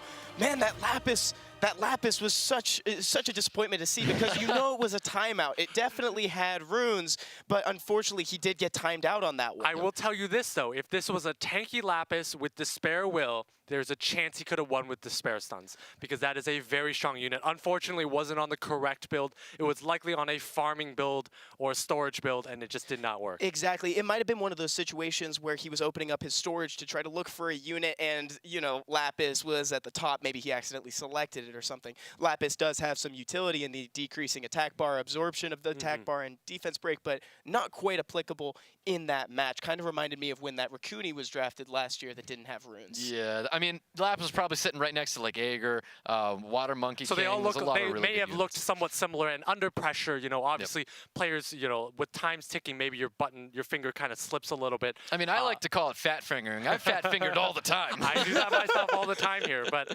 unfortunately that unit not ruined here, so he paid for it, and he's going to have to play another match today. But I mean, we've been talking about Lapis, who wasn't it didn't shine so bright in that, but we keep seeing that light vampire who has been amazing these last couple games. Yeah, Well, definitely. Super strong unit. Really is. Very strong, doesn't die, right? It basically leeches HP from your team. You can build it on a glass cannon, high damage, high speed build from Tree, by the way. I think it's pretty fast. And it also stuns on skill 2, so it does has a lot of utility. And obviously it's an L&D Nat 5, so it's very hard to obtain. We don't see it often, and it's a treat to be able to see a legend player use it. Exactly. Oh, and that native stun is fantastic. But it is the reverse of Huadang. Huadam, it siphons HP from people, so it's hard to kill it. You got to go around everybody to kill it first. And Tree gave us quite the show by letting us see a Rika in SWC, which I really appreciate. Capitalizing on his opponent's refusal to put will wounds on his units, and then having a Ganny to pair with it just allowed him basically to mow the team down on the other side and just take home the game. Congratulations to Tree moving forward with a 2-0, possibly securing a spot at America's Cup as a high seed. That is pretty impressive. Expected nothing less from the RTA Season 9 legend. Next up, we should be having FideoLopez versus Trokamoo in the first match of Losers Bracket. If you haven't seen them before, let's get to know them a little bit better in their player profiles. Oh, actually, you know what? I don't think we're quite ready with FideoLopez and Trokamoo just yet, actually. Okay. We can keep discussing what we just saw between Tree and JLN2. So what would you have preferred to see if he could actually find the correct unit there? I would have actually, regardless of unit, I would have preferred to see some will runes. We noticed in all the games of Tree versus of JLN2 there, JLN2 refused to put will on his units, and Tree had a commanding advantage every game here. It's like he didn't know he was fighting the Season 9 legend. Legend, #1 player in the world for Season 9, took out how to play, took out some other big names, and just, he knew he was being outsped, but did not put will runes. Maybe was praying that attack bars would not be reset or something. So, interesting choice there, and he definitely got punished for that with the Ganny on Tree side. If you're not going to take first turn, you better have some will runes on you and be prepared. No one wants to get controlled there, and that's exactly what happened. All right, guys, let's go ahead and take a look at the results of the games that we've seen thus far. So here's an overview of what we saw against Tree and FideoLopez. We saw Tree secure the first 2-0 of the tournament, moving him further down winner's bracket. Yeah, Tree just showing dominance there with his Ganny Hathor Nephthys, Tiana plays. And then we saw in matchup 2, very close between Trokamoo and JLN2. We saw both LD's pre-ban game round 1 and then round 3, but unfortunately Trokamoo just not able to close it out. JLN2 just able to get it done.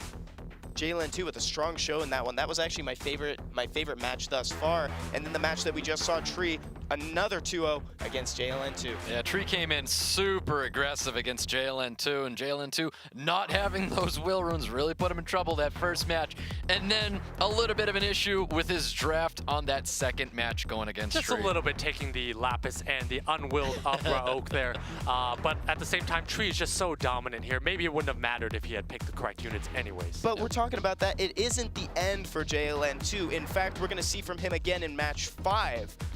Tree, however, has advanced on to the America's Cup. He's secured his spot over with Thompson and Dreams Joseph. He is now placed as a high seed in the America's Cup.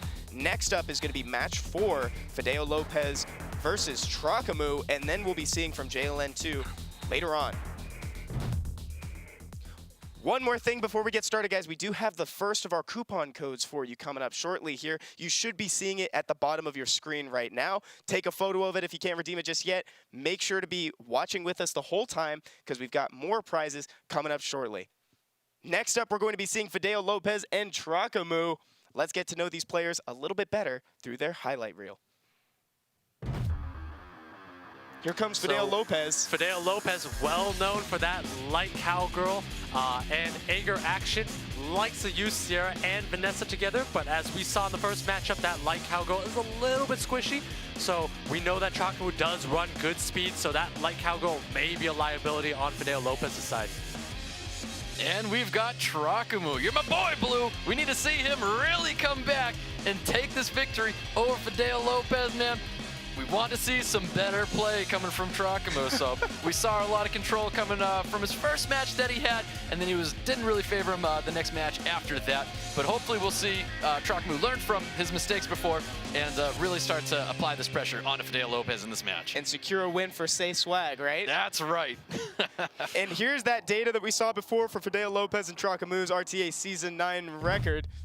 And they're ready in round 1 of losers match. Take it away, guys. Here we go, FideoLopez and Trokamoo. Let's go, guys. We've got round 1. Pre-bans are going out. And FideoLopez does have that first pick, but FideoLopez also does not have either Gani or Hathor or Gianna. So unfortunate, and I think we're going to see a war of picking Sierra early for both players. They're going to fight over that unit because that's a speed lead. I believe that Trokamoo is the only one that he has. But at the same time, FideoLopez does not have Gani Hathor. This is dangerous. Trokamoo is likely going to play the controller for most of the games here. So look to see FideoLopez really think about how he wants to pre-ban against Trokamoo so that he does not get Gani Hathor, Oki, Gianna'd down throughout the game. Oh, pre-bans go out. You can see he didn't want to deal with that Gianna. Trokamoo going pre-bans. The light cowgirl. But FideoLopez setting himself up to be controlled by the Gani Hathor. Interesting pre-ban on the light cowgirl. If I was Trokamoo, that light cowgirl has not done very much this entire tournament. I would have let it through and pre-ban the Vanessa, actually, because we haven't seen Trokamoo take a single Vanessa. He might not have a Vanessa, and that's a very scary unit because FideoLopez's runes may actually be fast enough now that he has Vanessa. That is definitely scary on Trokamoo's side. FideoLopez locking in that Vanessa, that 33% speed lead. Trokamoo's got to make an answer. And Trokamoo needs to take the Sierra now because FideoLopez does take Vanessa and Sierra together. So we're going to see Sierra and Hathor being one of the most oppressive elemental Nat 5s in the game here. Here we go, Trokamoo responding with his own speed lead with the Sierra and the Hathor. FideoLopez very quick to lock in the Vertiheel and Fran. Very standard picks from FideoLopez does leave him very wide open to that Daphnis, so does Trokamoo punish it with damage with that Daphnis? Would love to see some sort of Water Monkey King, and chooses to go double water here. Double water with the Water Monkey King and Aga. Good picks, lots of damage, lots of threat here. FideoLopez needs to include either an Ethna or a Diana in this draft here, or else he is going to be out DPS and outpaced throughout this game here. So if he does not pick that, he has given away this game to Trokamoo. Ooh, he's drafting an Odin. This is a little different coming from FideoLopez, drafting this Odin. I'm not sure we've seen the Diana coming from FideoLopez in the past. Actually, taking a wind damage dealer works just as well here. Odin doing a ton of damage. Lagmaron, though, is not something we have seen before. And you know what? Why Lagmaron is great here? Trokamoo does not run Will Runes, does not believe in the power of immunity here. So Lagmaron is going to be super effective if it is fast. Yeah, he's in a little bit of trouble. This response here is going to say a lot in Trokamoo's draft. If I'm Trokamoo, you do take that Okeanos, you do want that control here, but you probably need to ban out either the Verd, Lag, or Odin. Honestly, Trokamoo's in a really rough spot here. Vanessa as well, taking out the legs from FideoLopez's team. But if that Lagmon is very fast or that Fran is on Swift, Trokamoo could easily be blown up on turn 1. Oh, definitely. It's not looking good on Trokamoo's side. FideoLopez with a very strong draft, showing he has sustain on his team as well. Probably going to see an actual lead skill coming from Trokamoo. Spade lead coming from FideoLopez. Here we go, guys. FideoLopez might be taking turn 1. Trokamoo, don't let me down here. Here we go, guys. We got round 1 in the loser bracket. And we have Trokamoo taking turn 1 with his Okeanos. We have a very slow Fran here on immunity, but 2 units on FideoLopez's side, not on Will here. Lagmaron not on Will. So Fran is basically going to buff up immunities, but Lag's not going to be able to do anything. All right, yep, stuns went out. You saw that Vert Heal and the Lagmaron go down. Immunity up by that Fran. We have Water Monkey King probably coming in to do a strip here. On to the Vert Heal. He needs to land those strips, and he does so, which is really nice. Pretty squishy Vertihile here. Trokamoo does have a window to use that Aegir to be able to down this Vertihile. Not only does he want to go for it, he needs to do it, because if that Lagmaron goes off, that is a lot of stuns and damage coming out from FideoLopez's side. Great sleep onto the Odin, keeping that back, which is very, very necessary. Vio proc from Odin. We have a Vio Odin here. We have a Vio Odin. It's a lot of damage here, but does not do very much against this Aegir. I was not expecting to see that amount of damage with the amount of knowledge the Odin had. Absolutely not. And at this point here, goes to the reset, but does not remove the attack buff off, which is definitely going to help him out at going against this Lagmaron. And only reduces half of the attack bar on the Vertihile here. But Vertihile's almost down, and we're going to see how much damage this Lagmaron does. Does he choose to swallow? Go for a third skill. Going for that third skill. Can he? No stuns are out. Attack break goes out onto Aegir. No stuns at all on anything on Trokamoo's side. Trokamoo, with his luck meter filled here, does not get stunned and has an advantage now. Will be able to stun with this Okeanos very soon. That's right. Lands that branding effect onto Vertiheal. Get a first skill after that.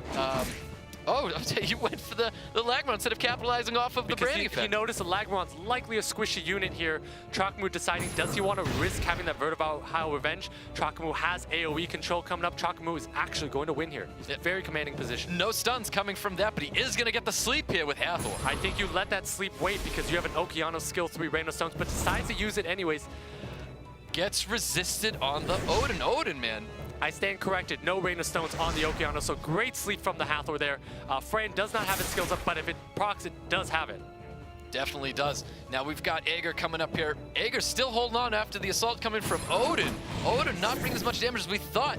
No attack bar gets resisted onto the Odin. Glances twice on that Odin, and Odin is in a prime position to take out this Aegir, but that Hathor procs. Yep, really nice attack break, but was able to put that Odin to sleep as well. You can see he's trying to apply a little bit of damage onto Lagmaron. We may see a cleanse onto the Vertiheal. The Verd, so Verd's gonna boost up the team, and Lag's gonna take out this Aegir right here.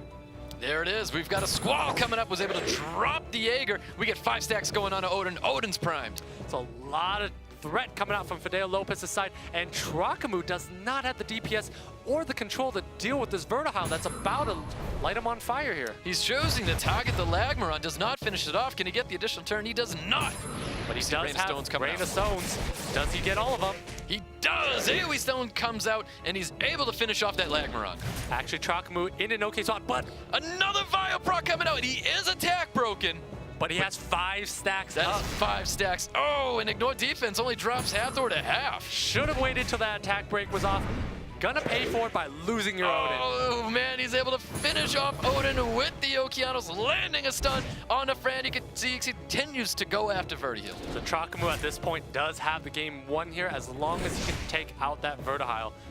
That's right. Vertihile with attack break. Not going to see a ton of damage here. He needs to heal himself up just a little bit, not a bunch. He's able to get his immunity up and attack buff back up.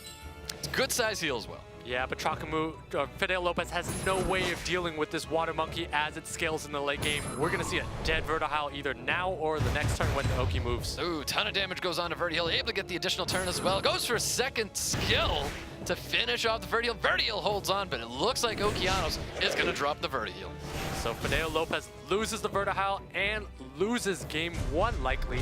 And there it is. FideoLopez concedes. Trokamoo taking round 1 against FideoLopez. Trokamoo with the win on the table of losers match round 1. FideoLopez picked up on the lack of will runes and drafted that Wind Chimera, which I actually thought was really creative. It's just a bummer that it wasn't quite fast enough to get that first impactful turn. And also, not only that, but not on Will itself. If it was on Will, it wouldn't matter if it went first or not. So kind of a mistake to take that unit in and not making it either A, fast enough, or on Will runes. And so he had to kind of wait for that lag to move to be able to tee off. Exactly. Guys, we've got these players ready in round 2. Let's go ahead and see that pick ban phase.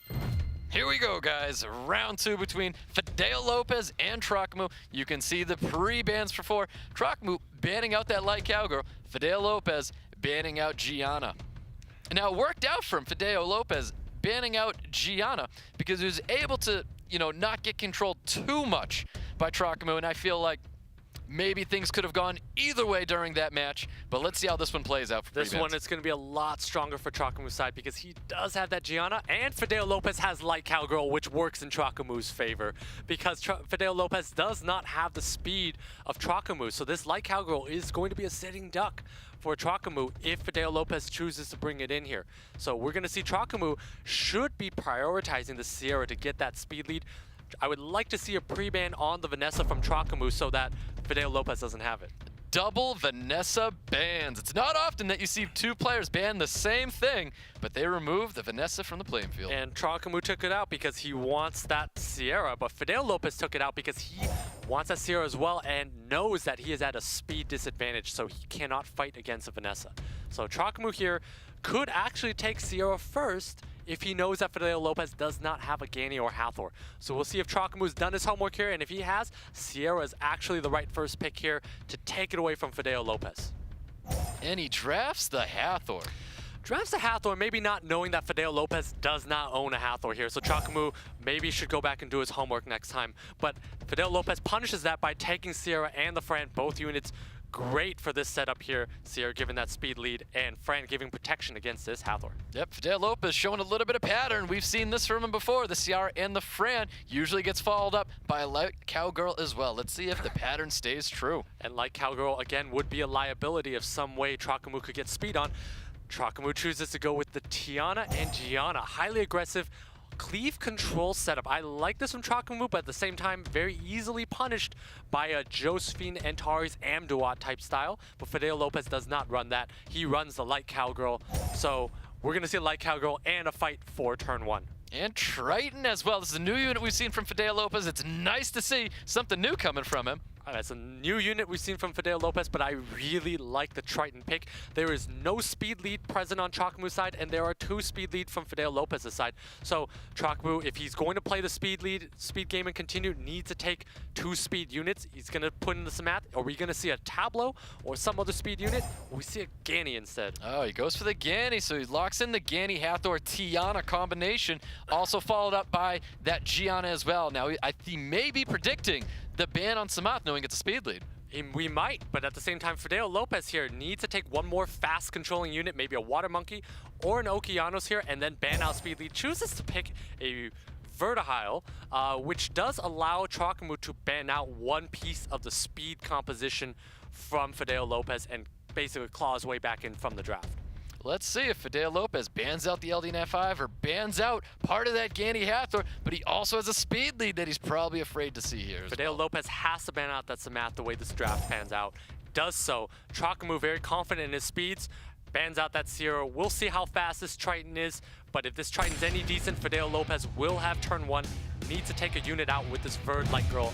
Let's see if the Triton's faster than this Light Cowgirl. It was a very fast Light Cowgirl that we saw before. Let's see where he favored his speed in this match.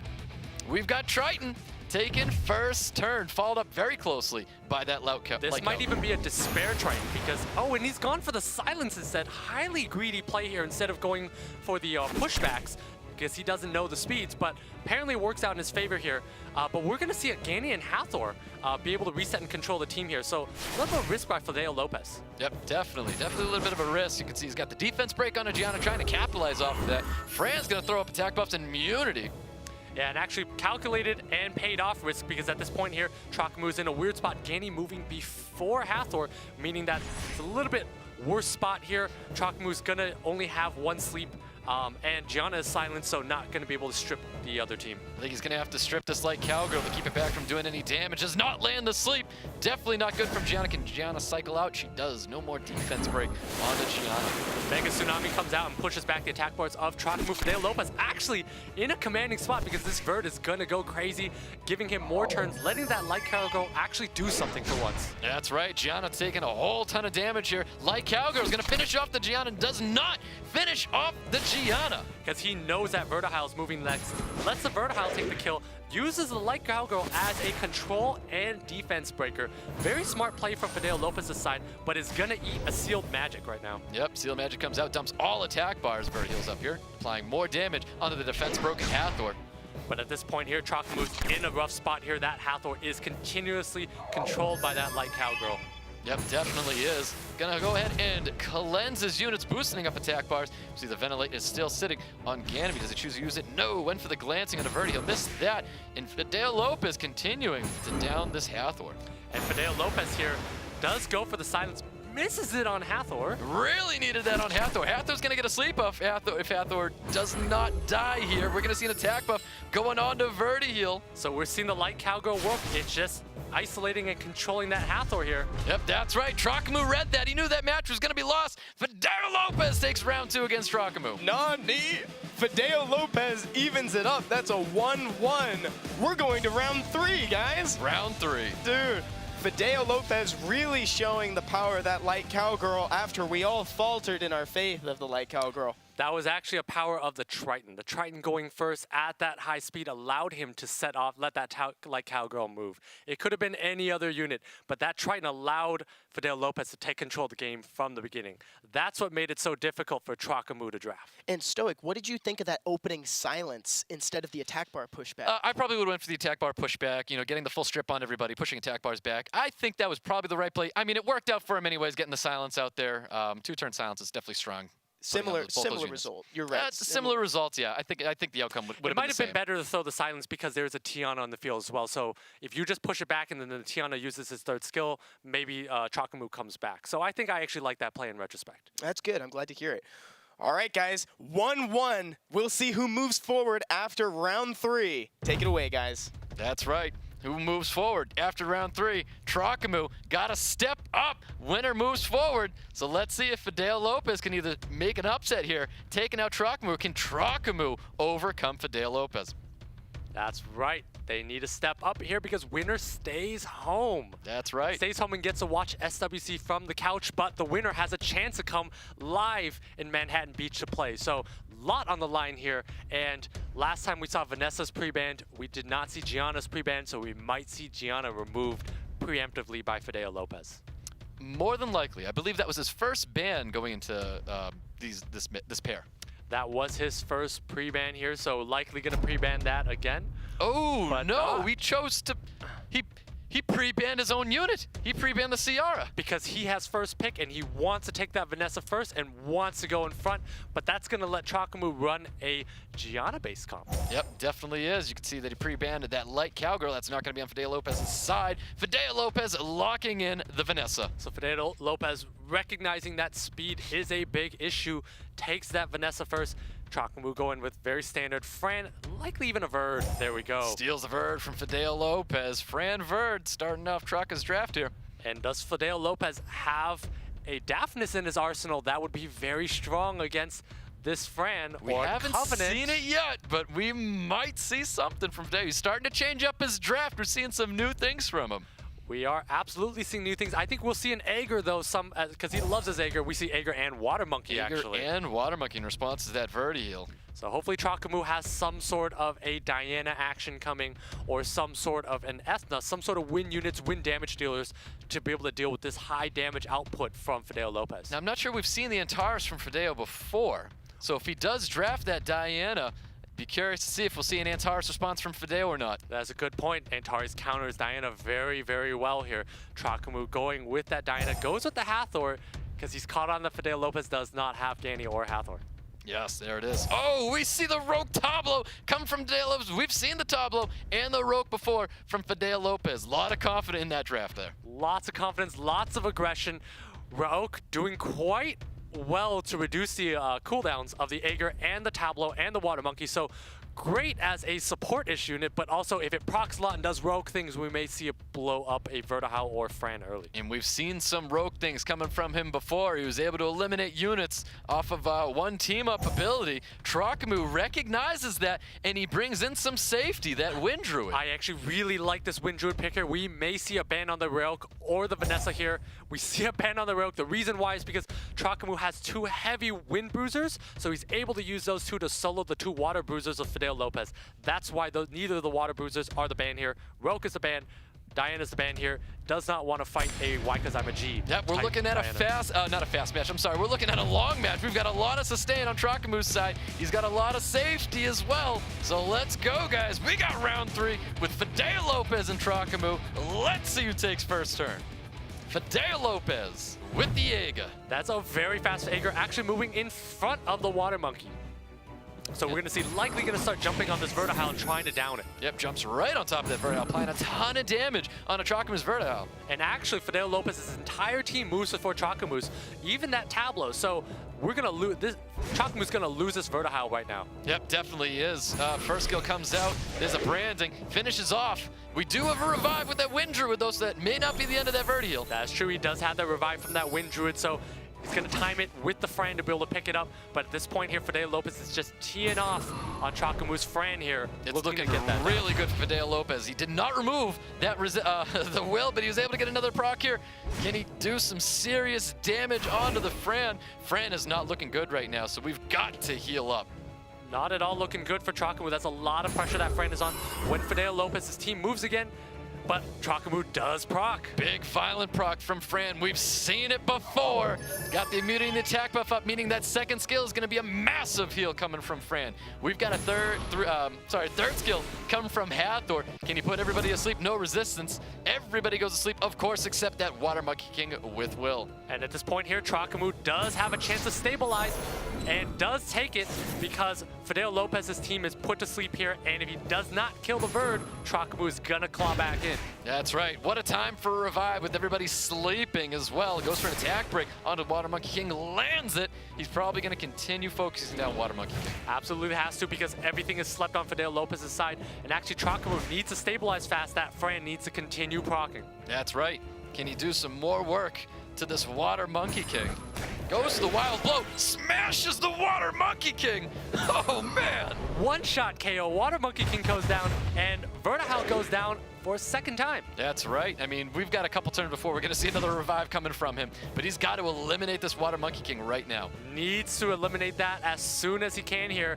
So it's a 3v3 matchup here. So that's what Trokamoo's focus should be. It should be taking out that Water Monkey. That's right. Applies more damage using the Fran. We've got Hathor here, probably going to put somebody to sleep. And at the same time, that Wind Druid's moving in front of any of FideoLopez's units, so that Wind Druid likely going to down this Water Monkey right now. Yep, never mind. Going to sleep. Oh, we've got a Water Monkey King taking a turn here. Can he all or nothing get an AoE stun? And he gets the stun and the additional turn onto Hathor. Very lucky additional turn because now he has Alter Ego attack, which gives him invincibility and saves him. That just saved him by so much. You can see, oh, that was a beautiful stun going on a Tableau. That was really nice. We have sustain coming from Fran. We have sustained. This Fran needs to do what Fran does all tournament. Needs to proc here. Needs to be able to heal more. Does not get the additional turn. FideoLopez is going to continue focusing out Fran. We got a ton of damage coming from Aegir right here. Finishes off Fran. Fran is gone. It's not looking good for Trokamoo right now. Looking very tough here. It's 4v3. It is 2 win units on Trokamoo's side here, but Wind Druid still does not have Revive up and does not have Sustain anymore. The Wind Druid is a fantastic unit right now in this draft, but it has a lot of work ahead of itself. It has a ton, and it needs to take out that Water Monkey first and then probably proc a couple times into this Aegir. Goes for that Wild Blow, finishes off Water Monkey King. It's not over yet, though, because if this Hathor does manage to proc a lot, Trokamoo does have a chance to come back. That's right. That was a pretty good hit coming from Aegir onto this Wind Druid, though. Yeah, proc came on the other side of the field there, so puts FideoLopez further ahead. Trokamoo nice needs additional turn. He was able to roll doubles again. He gets an additional turn with the Tableau again. Does not roll again, but Tableau has its skills up next turn. That's right. We're going to see some more attack bar gain from that Tableau. Attack break goes out onto Aegir. We've got... this attack buff doesn't really do as much damage here because we don't have defense buff, but we're going to see another strong hit coming from this Wind Druid. Wild Blow comes out. Oh, does not finish off the Aega. So we'll see if this Aegir is going to be able to fight through glancing here and gets half of it off, and it's going to start slowly healing. Does he need to use that? I don't think he needs to use the third skill. He does not. Gets the stun onto both targets.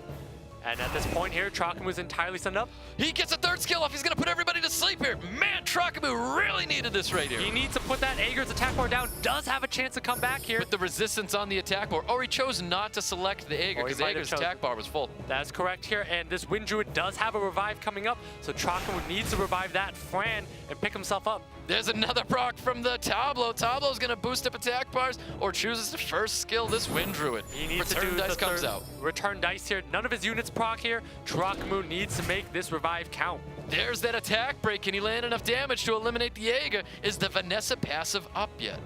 I don't think it is, but he chooses to revive the Fran, but Fran does not have attack bar, so if this Fran goes down, that is tough for The Trokamoo. revive is now up on Vanessa, so whoever dies here is going to get revived again. We get another additional turn. Rolling doubles, able to almost finish off that Fran. Rolling doubles, but this Aegir moves in front of the Fran. That is the end of Fran again. That's right, so Fran is going to be gone here. I feel like he should have went for the kill on the Aegir instead of going in for that revive. Able to Vile proc. Oh, what just happened here? Looks like we got bumped out of here. There was too much action and too many additional turns taken from that Tableau that the game just quit out and couldn't handle. That's what it was. That's it was what happened too there. much gambling on that second skill over return Because dice that instead. Tableau did proc again and put that that slow debuff on Trokamoo's side, likely affecting that turn order of Aegir versus Fran, and that was giant there. Now, we've seen this moment before. Yes, where we came out of a match and we didn't get to see the outcome here. Who could you give it to at that point? So in the other one that we saw, it was very clearly clean up garbage time, end of game type duty. I am going to side with the opinion that this is also cleanup duty too, because Trokamoo is in a very bad spot. Does not have cooldowns, just lost the Fran after blowing revive, so there is no way to come back, and Vanessa has passive up again, and Vanessa on its own is going to be able to handle any of Trokamoo's units. So I think at that point it is game over. Yep. I'd have to give it to FideoLopez in that one as well. Yeah, he would have to find a way to survive long enough to get his Wind Druid skills back up. But unfortunately, because that Aegir, the Water Barb King, wasn't killed fast enough, I think there's too much damage for him to actually get that. I feel let down. Yeah. I know he's your guilty, Same swag. but there's a chance maybe he'll come back for Guild GVG, you know, the exhibition match we have coming in the America's Cup. But we'll see what actually happens. Exactly. Yeah, maybe Trokamoo could represent Say Swag again in a different, more direct way. You know, you never know. Exactly. But so, Stoic, why did Trokamoo wait so long to bring out this clearly amazing Wind Druid? I love the Wind Druid. I thought the Wind Druid was a really cool draft. I feel like when it comes to his strat's always, he likes first turn, he likes gaining that control, and that's not anything that Wind Druid's going to be used for. The Wind Druid's going to be there for security. You know, you want to be safe. You get all those defense buffs up. He's a defense-based unit. Not a ton of speed goes on to that, so we're not looking at first turn for and that you know, druid. one unit I think would have been a little bit better. Wind Druid was great, but I think an Ethno would have allowed Trokamoo to fight for turn one a little bit more, because what we saw there was FideoLopez basically blew up a unit off the bat. Right? And that was a lot of aggression, and that was, you know, quite honestly why FideoLopez was able to take that, was he blew up a unit off the bat. And had Trokamoo been able to fight for turn one, put a little disruption out there, I think that's a little bit, would allow him to come back into the game. That's right. FideoLopez's whole team got to essentially go twice because of Tableau, the Light Dice Magician. Correct. Now, how did you feel about the pre-ban on Light Cowgirl? I am not a fan of pre-banning the Light Cowgirl simply because I think Trokamoo could draft in a way to give himself a speed lead, taking a Seer a little bit earlier. Because if Trokamoo does have faster units, that Light Cowgirl does not do very much. Right. But although we did see that Light Cowgirl work in Game 2, it's because it was set up by a Triton. But if Trokamoo preemptively takes a Triton, then Light Cowgirl's not an issue. Right. Once it's set up properly, that basically means that there's a unit on the other team that's never going to take a turn again. Correct. I mean, the Light Cowgirl basically nullifies a unit and then applies defense breaks. That's right. It looks like we might be gearing up to have a FideoLopez rematch versus Trokamoo right now. I think that game, it did kind of look like FideoLopez had a little bit of an advantage. Let's go ahead and take a look at a highlight reel from what we've seen today while we're getting those players ready. There we go, guys. So this is a replay highlight reel of the match between FideoLopez and Tree from earlier today. This was a not so bright unit for a match for FideoLopez. Tree took full control, even seeing a turret coming out on its Tree's side. Oh, that was took wonderful, so man. much control in that match. And interesting that Leo is actually not that great into FideoLopez's team, knowing that Tree's just way faster, but Leo just able to work because Tree's is at such an advantage. This was one of my favorite parts of the match too, because I know you can notice that Tree is going so aggressive. He wasn't putting up those shields to protect his Leo because he knew that he had the Vanessa to save it and get the torrent eventually. Yep. Give everybody what they wanted.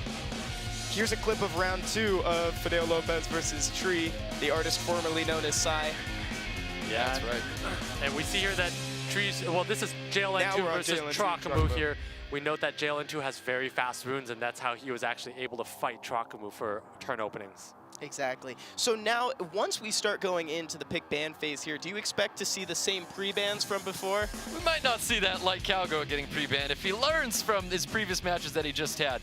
I think Trokamoo, I hope Trokamoo, I hope, come on! We're on delay. I hope you make those right decisions here. But at the same time, I think the pre-ban on Vanessa is 100% correct. Yeah. Fighting for speed lead and fighting the speed game is exactly what Trokamoo needs to do to win if this game does go through here. So I think Trokamoo needs to keep that in mind, fight for that Sierra. Knows FideoLopez does not have Gainier Hathor, so there's no need to take those 2 units early.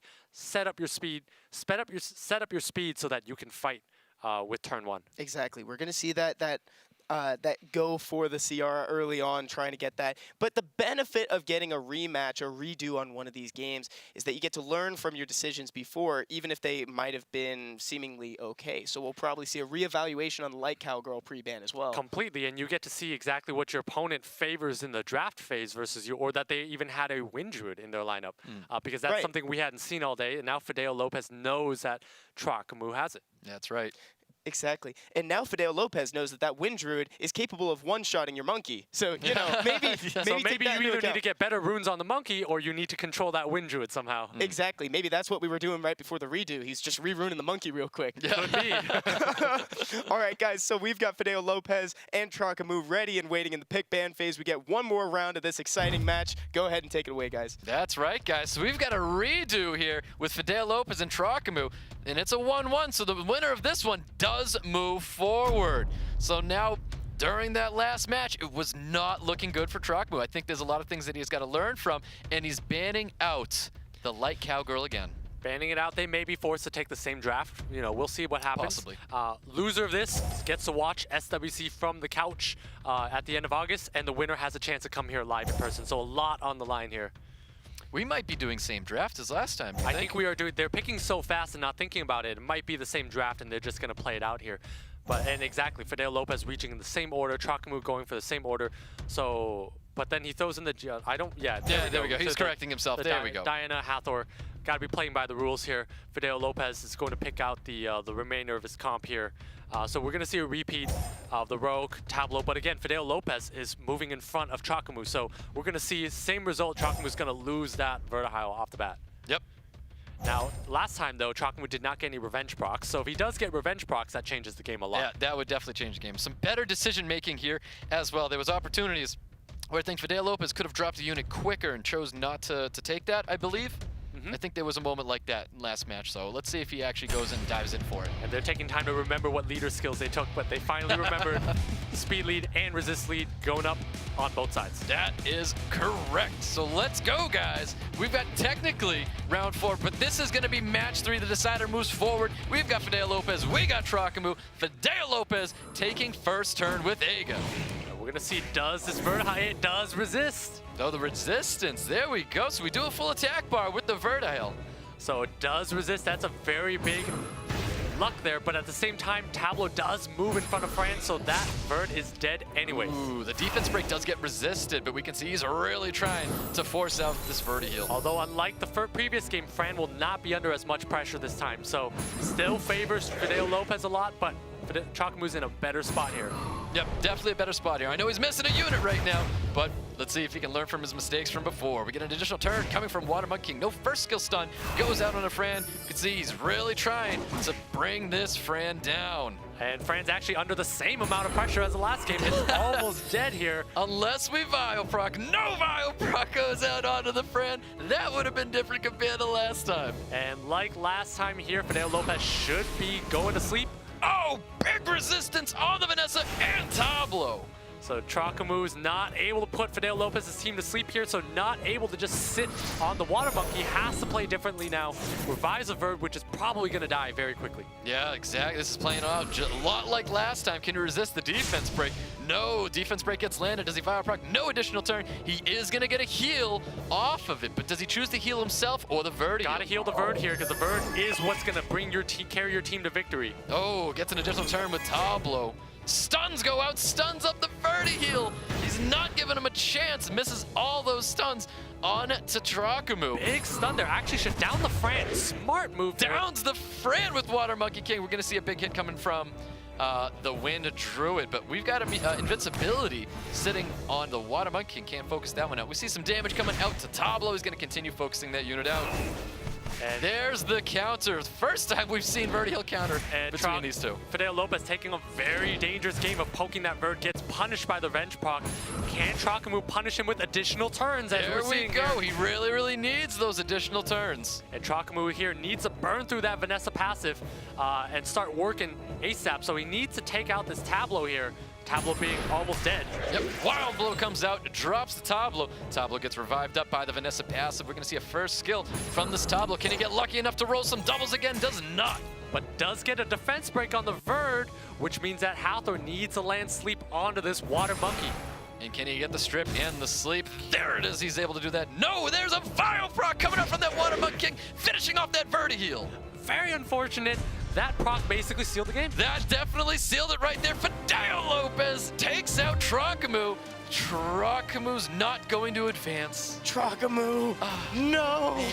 But FideoLopez, congratulations on getting one step closer to the America's Cup. FideoLopez is going to be moving on to meet with JLN2 in the next match. That game played out very similarly to the round that we saw before. Yes, yeah, it did. It's just too much pressure from the beginning. Again, took out the Verd. I was actually surprised by how much damage that Fran took again. It might have even been more than the previous game there. So that was just a lot of damage and basically decided by the pick man. Yeah, we saw FideoLopez move with a similar move set that he did with the first round, right? He took out that Verd early, now just with more confidence. Took out the Verd, took out the Fran, put Trokamoo in a similar position. Yep, exactly. Correct. Yeah, and unfortunately, it's just very difficult to come back from a monster deficit and try to secure a win. Guys, we still have one more match coming up after this. We've got one last break beforehand. We're going to see you back here in about 5 minutes.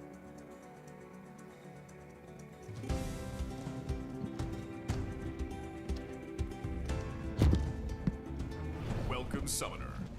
Are you ready to embark on the journey to discover the strongest summoner within the Americas? SWC2019 will be in Los Angeles, California. This year, the rules have changed for SWC mode. When facing the opponent, players won't be able to pre-ban the same monster consecutively, so prepare for unpredictable matches and results. Now, let's talk about the journey these players will take to become America's strongest summoner. First, there will be an online qualification. The first trial will be online preliminaries, where 18 players from Season 8 and 9 will compete, but only 14 players will advance. Additionally, 2 skilled summoners from SWC 2018 will join the fight. A total of 16 summoners will compete fearlessly for the America's Cup. To be part of these elite players, I better step up my game. Next, let's go to where the real battles take place, the group stage. The returning players from 2018 and the winners of Season 8 and 9 will be split into 4 different groups, A, B, C, and D.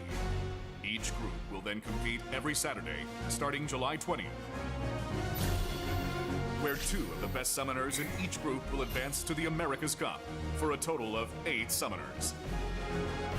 And finally, on August 31st, 2019, the War of the Gods will begin. total of 8 summoners will compete fearlessly for the America's Cup. The 2 summoners will be sent to Paris for the World Championship and have the chance to claim the title of becoming the best summoner in the world. Who will prevail and who will be defeated?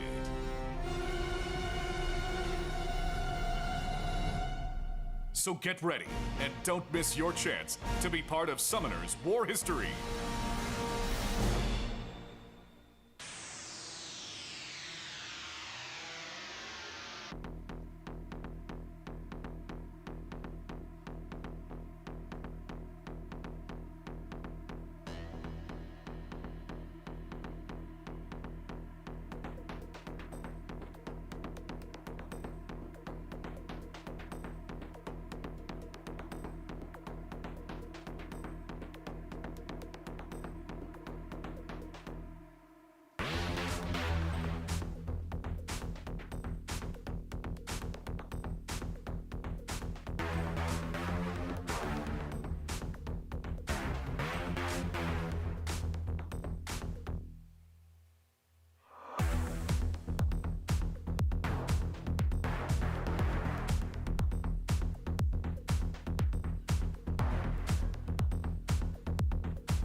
Hello everyone and welcome back to the SWC 2019 America's Cup Group Stage B.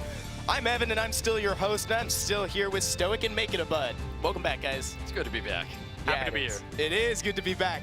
And we've got our last match of the day still ahead of us. It's going to be FideoLopez versus JLN2. What we saw before the break, we just saw FideoLopez versus Trokamoo, and ultimately FideoLopez came out on top even after a redo on the final round. Very dominant win. We saw the Wind Druid make an appearance on Trokamoo's side, but let's go ahead and get to know these players, FideoLopez and JLN2, by looking at their profiles. So we know FideoLopez does like to use that light cowgirl a lot, likes that aggression off the bat, And like says Vanessa, Sierra does not have either Gani or Hathor, so we'll see if JLN2 can abuse that in this matchup. And then we have JLN2. We know he's got that ragdoll in his arsenal, but hopefully we'll see a little bit more coming from, can he counter the FideoLopez? Now, he can draft a lot of units that FideoLopez has, and we've seen these two. Have they gone? I'm not sure if they've actually gone at it before. I don't think they have, but at the same time, JLN2 just has so many more monsters, has that Gani, Hathor, Ragdoll being probably the best monster in this screen right here, this lineup that we have. So I think JLN2 very favored just based off of the monster pool here. And JLN2 showcasing some very high speeds in the earlier matchups. Right, we know that FideoLopez likes to stick to his core, those 5 or 6 units that he likes the most. Like Cowgirl especially. We'll see if he has what it takes. In the last chance, the winner of this match moves on to the America's Cup, and we've got JLN2 and FideoLopez waiting in the pick ban phase. That's right. Here we go, guys. JLN2, FideoLopez. Winner moves on to America's Cup, and we can see the pre-bans are going out. Vanessa being pre-banned by JLN2. CR getting pre-banned by FideoLopez. No speed leads. Interesting choice to pre-ban out the speed leads from both sides here. If I'm JLN2, unless you don't have Vanessa, no reason not to take it. JLN2 should also know that FideoLopez does not have Gani Hathor. So kind of a weird and maybe incorrect pre-ban from JLN2, but we'll see how he wants to play this game here. Definitely he's going to use that Ragdoll.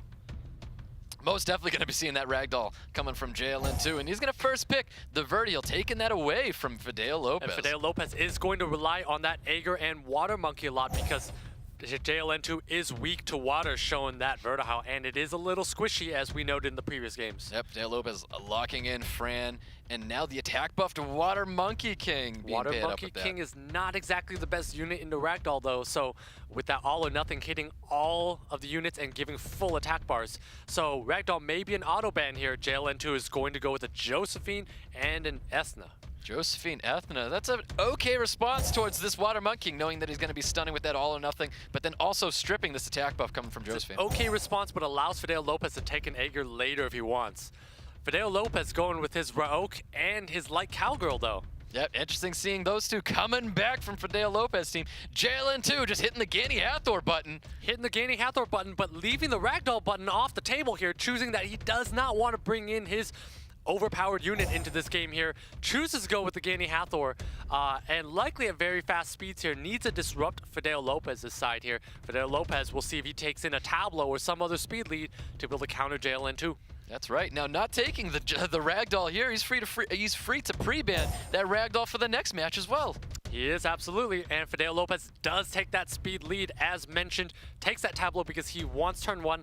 That Light Cowgirl may not be fast enough without a speed lead to counter Gani or Hathor or Ethna. That's a lot of speed threat coming out from JLN side, and the Vertihouse also a lot of threat. Yep, most definitely. I think he's going to have to probably ban out that speed lead, eliminating that attack bar booster coming from FideoLopez. We may see a Light Cowgirl ban or a Fran ban coming out from JLN2, and on FideoLopez's side, you're going to disrupt one of the win units. Oh, Tableau gets banned. Hathor gets banned on JLN2's side. Well, if he's banning out the Tableau, then JLN2 is very confident in speeds here, but at the same time, once this Ethna and Gani go off here, he is wide open to FideoLopez's damage. I don't like this ban by JLN2. I think FideoLopez has a chance to eliminate this Verd off the bat. All right, we're going to find out in a second. JLN2, FideoLopez, round 1 between the two of them. Light Cowgirl's taking first turn. And JLN2 not believing in Will Runes, only has Will on the Ganymede, which is not going to be able to do very much here because you have a Oak that's going to be able to come right into this Ethna. That's right. Reset, goes under the Water Monkey King, able to dump attack bars on the non-willed units up. You're going to see that. Oh, he capitalized that defense break on it that finishes it off. No revives going out, no nothing. And that is a one-shot KO and we have an additional turn coming out, and he drops out the Verti-Heal. Oh, man. JLN2 not getting the first turn initiative that he wanted, or maybe he did, but at the same time losing 2 units off the bat. That is over. FideoLopez, please hit the auto button. Let's end this game right now. We're going to see a second skill coming out, all or nothing. The shield's already been popped. Goes for the all-in. And JLN2 just might be stunned and in shock right now, not knowing exactly what he just saw. I don't quite know myself, but all I know is that JLN2 had 4 units and now he has 1. Oh, wow. Man, that rogue just ripped through JLN2. FideoLopez taking round 1. That sent me into a coughing fit. Wow, FideoLopez with the win against JLN2. With the commanding You win. called it. He sniped the unit right away with the Rogue. It's an attack buff to Ryok, and the problem is JLN2 does not believe in will runes, so he is wide open to control any types of anything coming at his face, basically. And the Ganymede only had 2 targets on the sealed magic, so he is going to eat damage from the Rogue. So JLN2 kind of set himself up for that one, taking out the Tableau instead of taking out some other damage unit like a Fran, that the attack, without the attack buff, the Rogue probably would not have one-shot that Ethna. So JLN2 kind of dug his own grave there.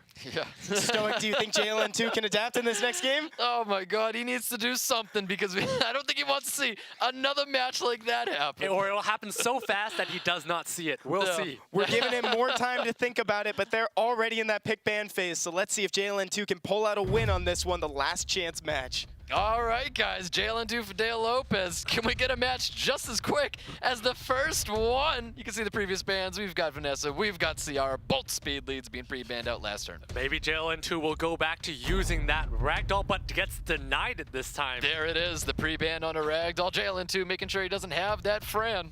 Taking out that Fran's actually a very smart decision because now JLN2 can abuse that Ganny Hathor, knowing that FideoLopez does not have either. So FideoLopez will need some sort of Josephine or needs to push first turn aggression like he likes to do. He's taking that speed lead from the CR on FideoLopez's side. JLN2 gonna make a response. FideoLopez with that Ciara first pick because he does not want JLN2 to take that Ciara. JLN2 may not have a Vanessa, and if that's the case, that gives FideoLopez a massive advantage. JLN2 locking in Ganny Hathor from FideoLopez. Can Ganny Hathor work with the speeds coming from FideoLopez? Not sure, given the fact that FideoLopez's Light Cowgirl actually will move in front of JLN2's 2 units there, and JLN2 does not need to take Ganny Hathor there because FideoLopez doesn't have it, but I guess JLN2 did not do his homework and decides just to take it like a standard match. There we go. Like Cowgirl. Verti-heal taken from FideoLopez. JLN2 responds with an Aegir, taking that away from FideoLopez. Could also see a Water Monkey coming out here. There we go.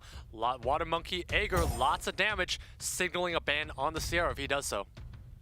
Definitely, most definitely. FideoLopez looking to round off his draft. Probably going to round off with a Diana Tableau, some form of second speed lead from the Tableau. That's definitely going to be here. I would love to see some sort of an Ethna or some other high speed, high damage threat. Might even see a Railk, to be honest, like a Tableau Railk, but we're definitely going to see a second speed lead because FideoLopez is thinking to how he wants to enable this Light Cowgirl. Ooh, the Odin Wusa. So he's looking to get just more buffs and hopefully snipe a unit out as quick as he could with that Odin. I'm not too sure about the Wusa, to be honest. I am not sure about the Wusa either because that doesn't do very much against the Ganny Hathor. I know it puts up immunity, but Hathor is just so good here. So this tells me that FideoLopez will probably be thinking about banning the Ganny or Hathor, splitting that, but JLN2 going with one of the best units in the meta right now with Daphnis, with the ability to one-shot, doesn't care about will runes, and FideoLopez, if that Light Cowgirl is the ban, will not have a stripper. Nope, not at all.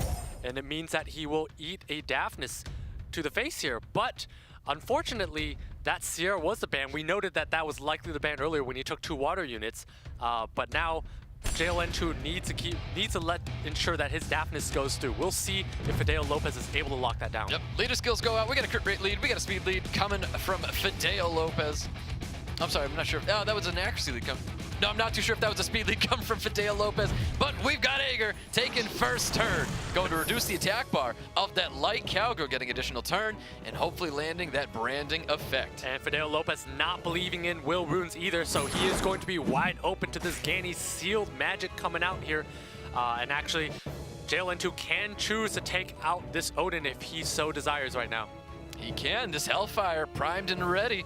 Does he go for it? Goes to finish off Light Cowgirl. Not landing that defense break, has the branding effect, and he's able to drop that Light Cowgirl. Light Cowgirl without a buff, so defense break does not get applied there, but at the same time, he knows that that light cowgirl is squishy, and he goes for the kill and takes it out off the bat. That's right, landing that stun onto the Wusa, very important. No immunity, no shields are coming up. He's gonna continue focusing down this Odin. And Odin got reset here, so no more passive to come back up. You're gonna see more damage tunneled into that. JLN2 in a commanding spot here.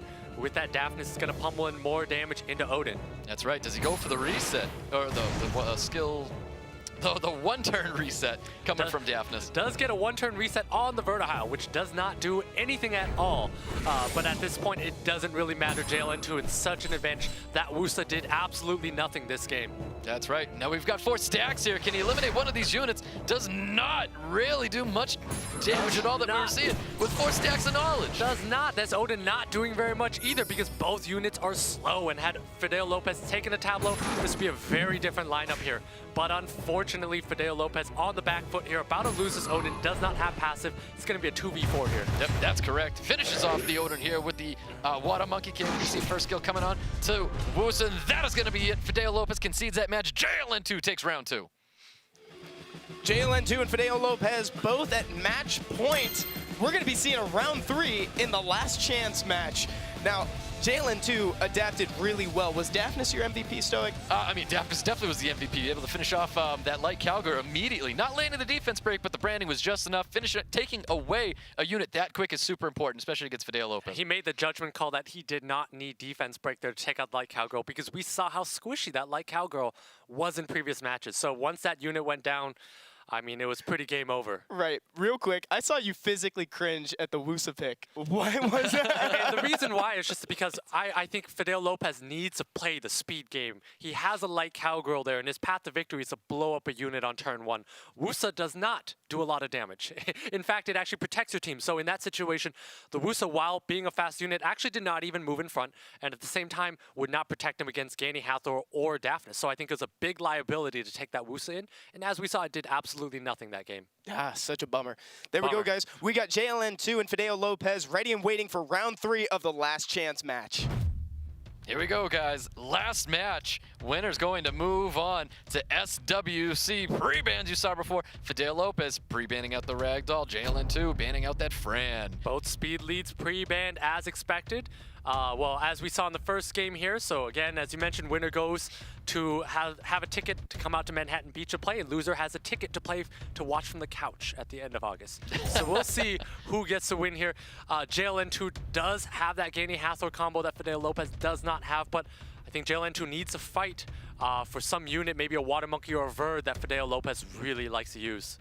JLN2 stealing the Verd away from FideoLopez. Now, the Gani Hathor actually hasn't been working at all against FideoLopez. It has not, because FideoLopez has been way too fast, right? And been able to counter Gani Hathor. JLN2 going for an Aegir first pick, which is highly odd here. Opens himself up to all kinds of units like Water Monkeys and Dianas. So we see the Water Monkey Fran come out from FideoLopez. Yep, there it is. I'm not sure the Aegir was that big of a steal when he also has that Water Monkey King being a part of his team as well. Yeah, and at the same time, Aegir's not exactly the best unit into Fran here, so kind of a weird pick to just lay it out early. I would be perfectly fine seeing a Fran first pick, but the Aegir first pick, not conventional, doesn't work. But at the same time, Gani Hathor does work though, so follows that up with Gani Hathor combo that tried and true and always works. Yes.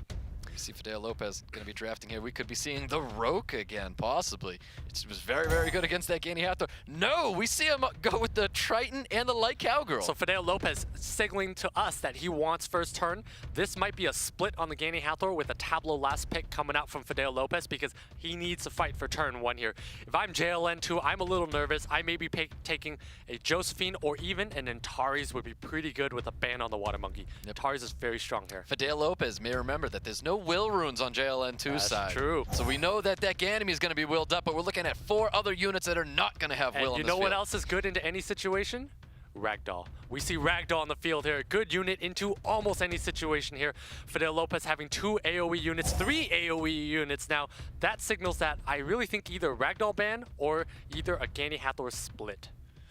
So we'll see what FideoLopez ends up deciding is the bigger threat. I think with FideoLopez knowing he's going to get turn 1, I think Ragdoll has to be the man, and he's going to go for a snipe on maybe the Aegir off the bat here. Ooh, taking care of that light Cowgirl already, and of course the ban onto Ragdoll. I like that a lot because light Cowgirl does give FideoLopez defense break, and by taking that out, JLN2 might not lose a unit off the bat. Yep, he needs to Smart take man. care of that Water Monkey King as quick as possible, and he may have it. Here we go, guys. JLN2, FideoLopez going for this match number 3. Winner moves on, and it looks like Fran's going to be taking first turn. He needs Fran, to throw I'm a sorry. skill 3 up here Right. because the attack bars of JLN2 team are moving. Those skill 2, that's fine as well here. Does land them all, though. Yep, does land silence onto all 3 units except the Ganny, of course. And at this point here, this Hathor, everything is silence except the Ganny, but Ganny's going to be able to do absolutely nothing when he gets his turn. Here we go, third skill coming out on the Aegir. Let's see how much damage gets applied here. Not too bad, especially being attack buff. And at the same time, Aegir's on Nemesis, so it's quite tanky. When Aegir does get skill 3 going, it's gonna be able to heal itself over time, which is massive. Applying some pressure onto Fran. Not a lot of damage, of course. At this point here, FideoLopez has a choice here to just do more damage. Tableau does not do Tableau things yet. Nope, no doubles were rolled there. And at this point, JLN2 needs to decide what unit to go after. Decides to go after the Fran, which is usually the squishiest unit and generally the correct choice. Yep, really is. Goes to the attack bar pushback. Landed the pushback on everybody. We're going to see a skill 1 come out for the attack break onto Aegir. Can he get the AoE stun coming from this Water Monkey King? And Aegir at this point is almost dead Oh, here. no stuns go out from this Water Monkey King.